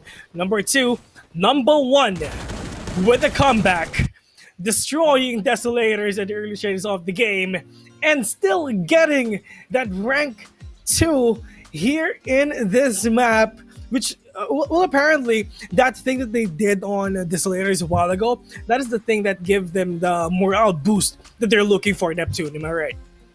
Yeah, indeed. I mean, we're trying to call them out.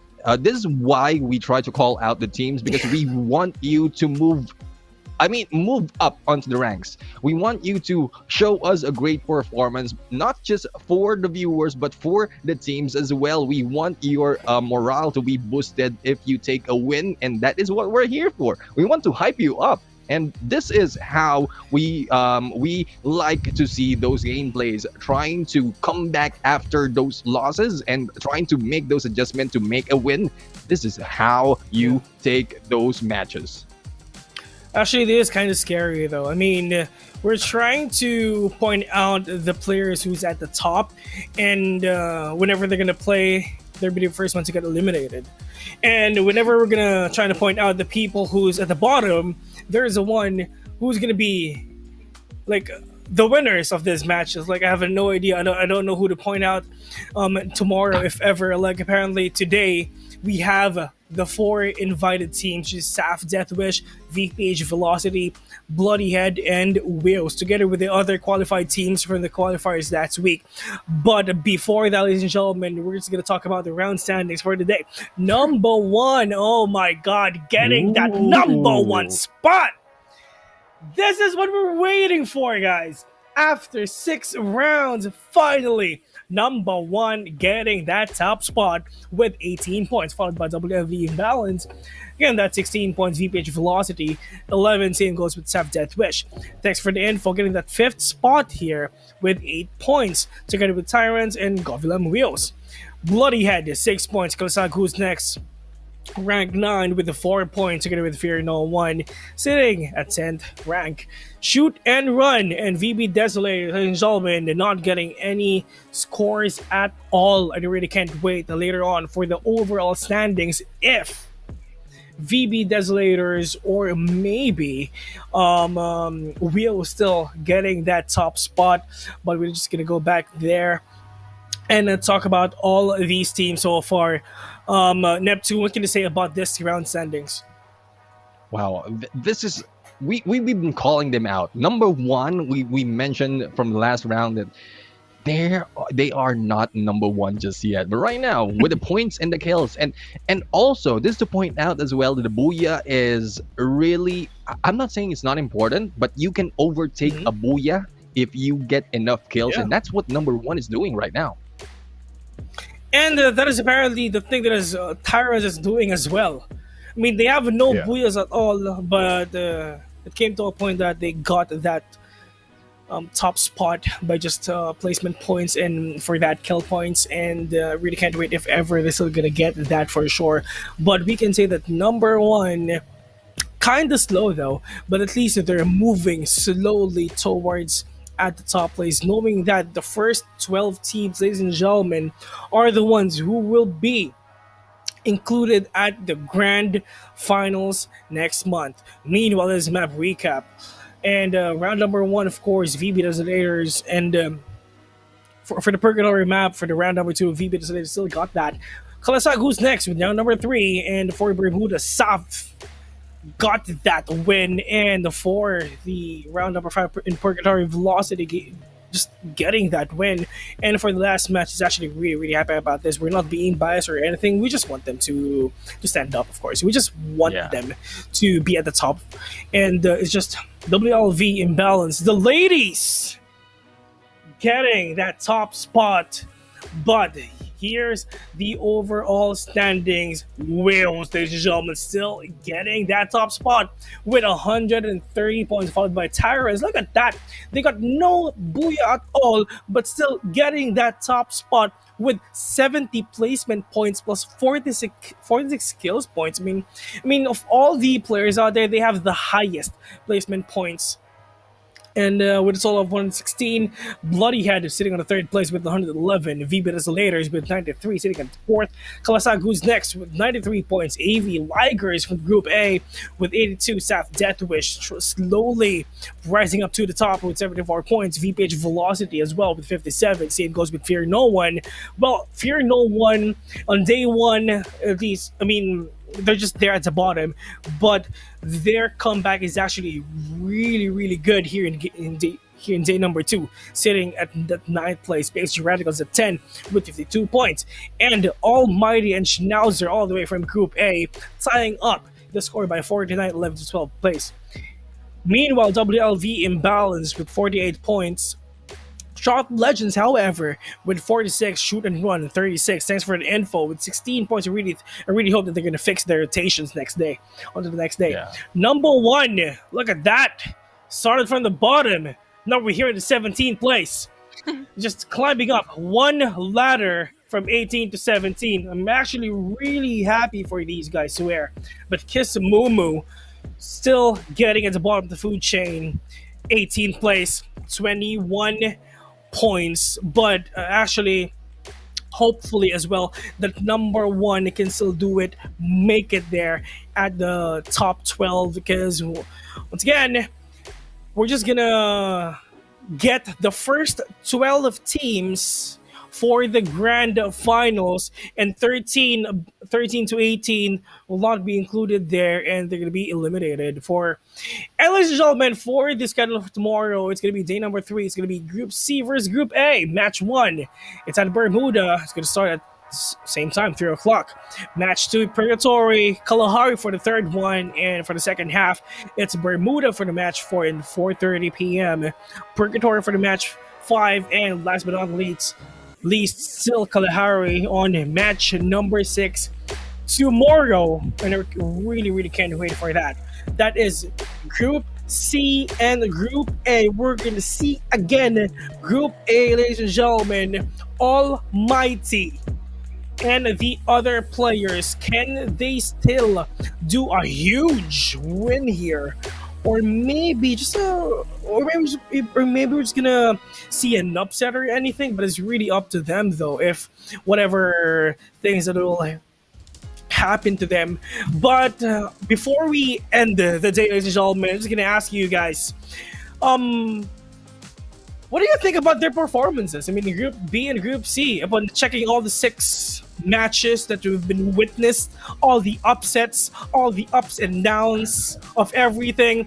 What can you say about the performance? Let's start with Neptune.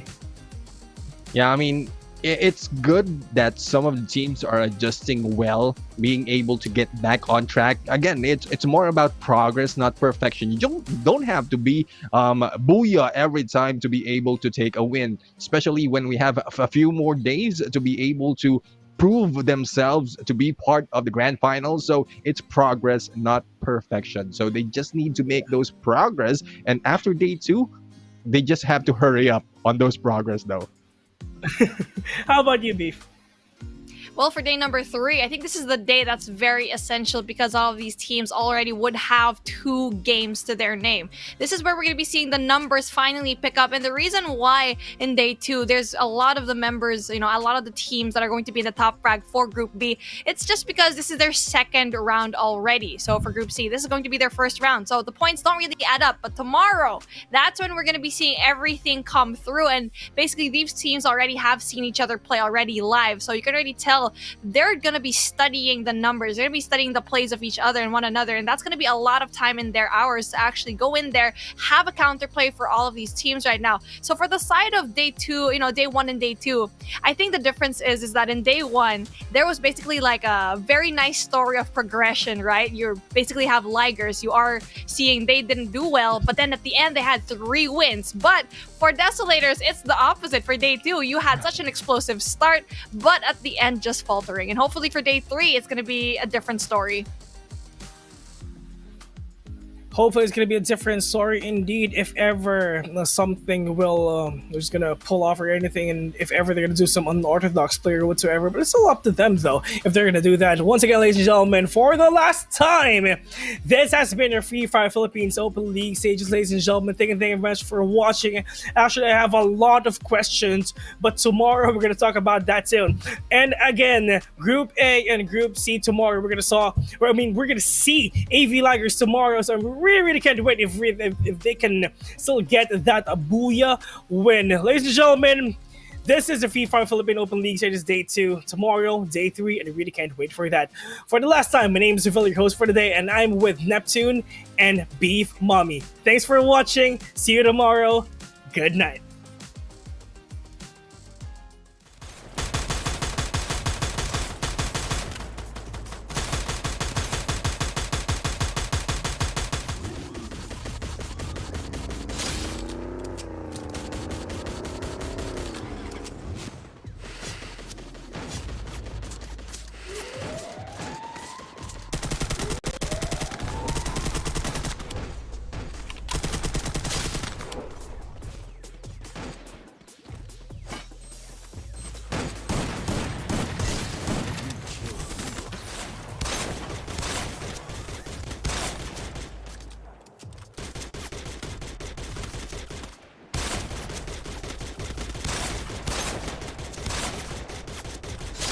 Triple kill.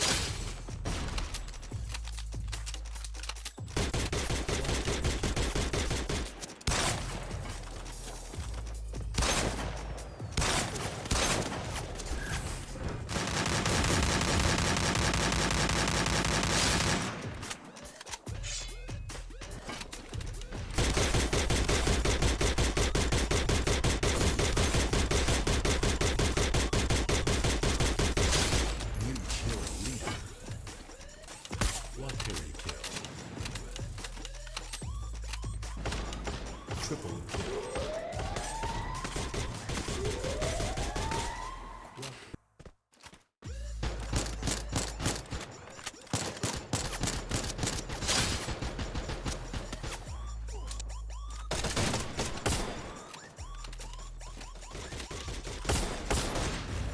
Shut down.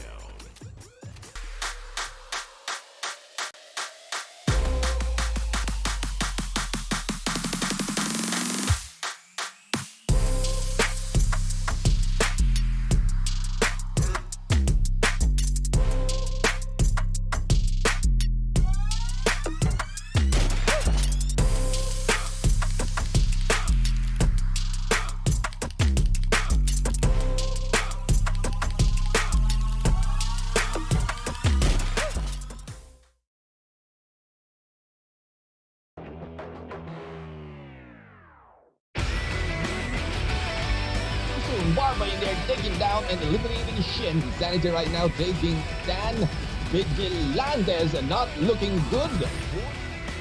Actually do that as Kalata, who's next, is going to be a little bit of a tricky situation here. Proving it's going to be a full squad that is going to penetrate through the wall. Why? Fear no one, having no fear. Will they be able to take the win? And there you go. Outskirts of the wall, but they have 0 kills so far. And right now, here we go. Lafred seeing them finally try to see if they actually get another one. Here we go. Gets the kill. Finally getting.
Qualifier.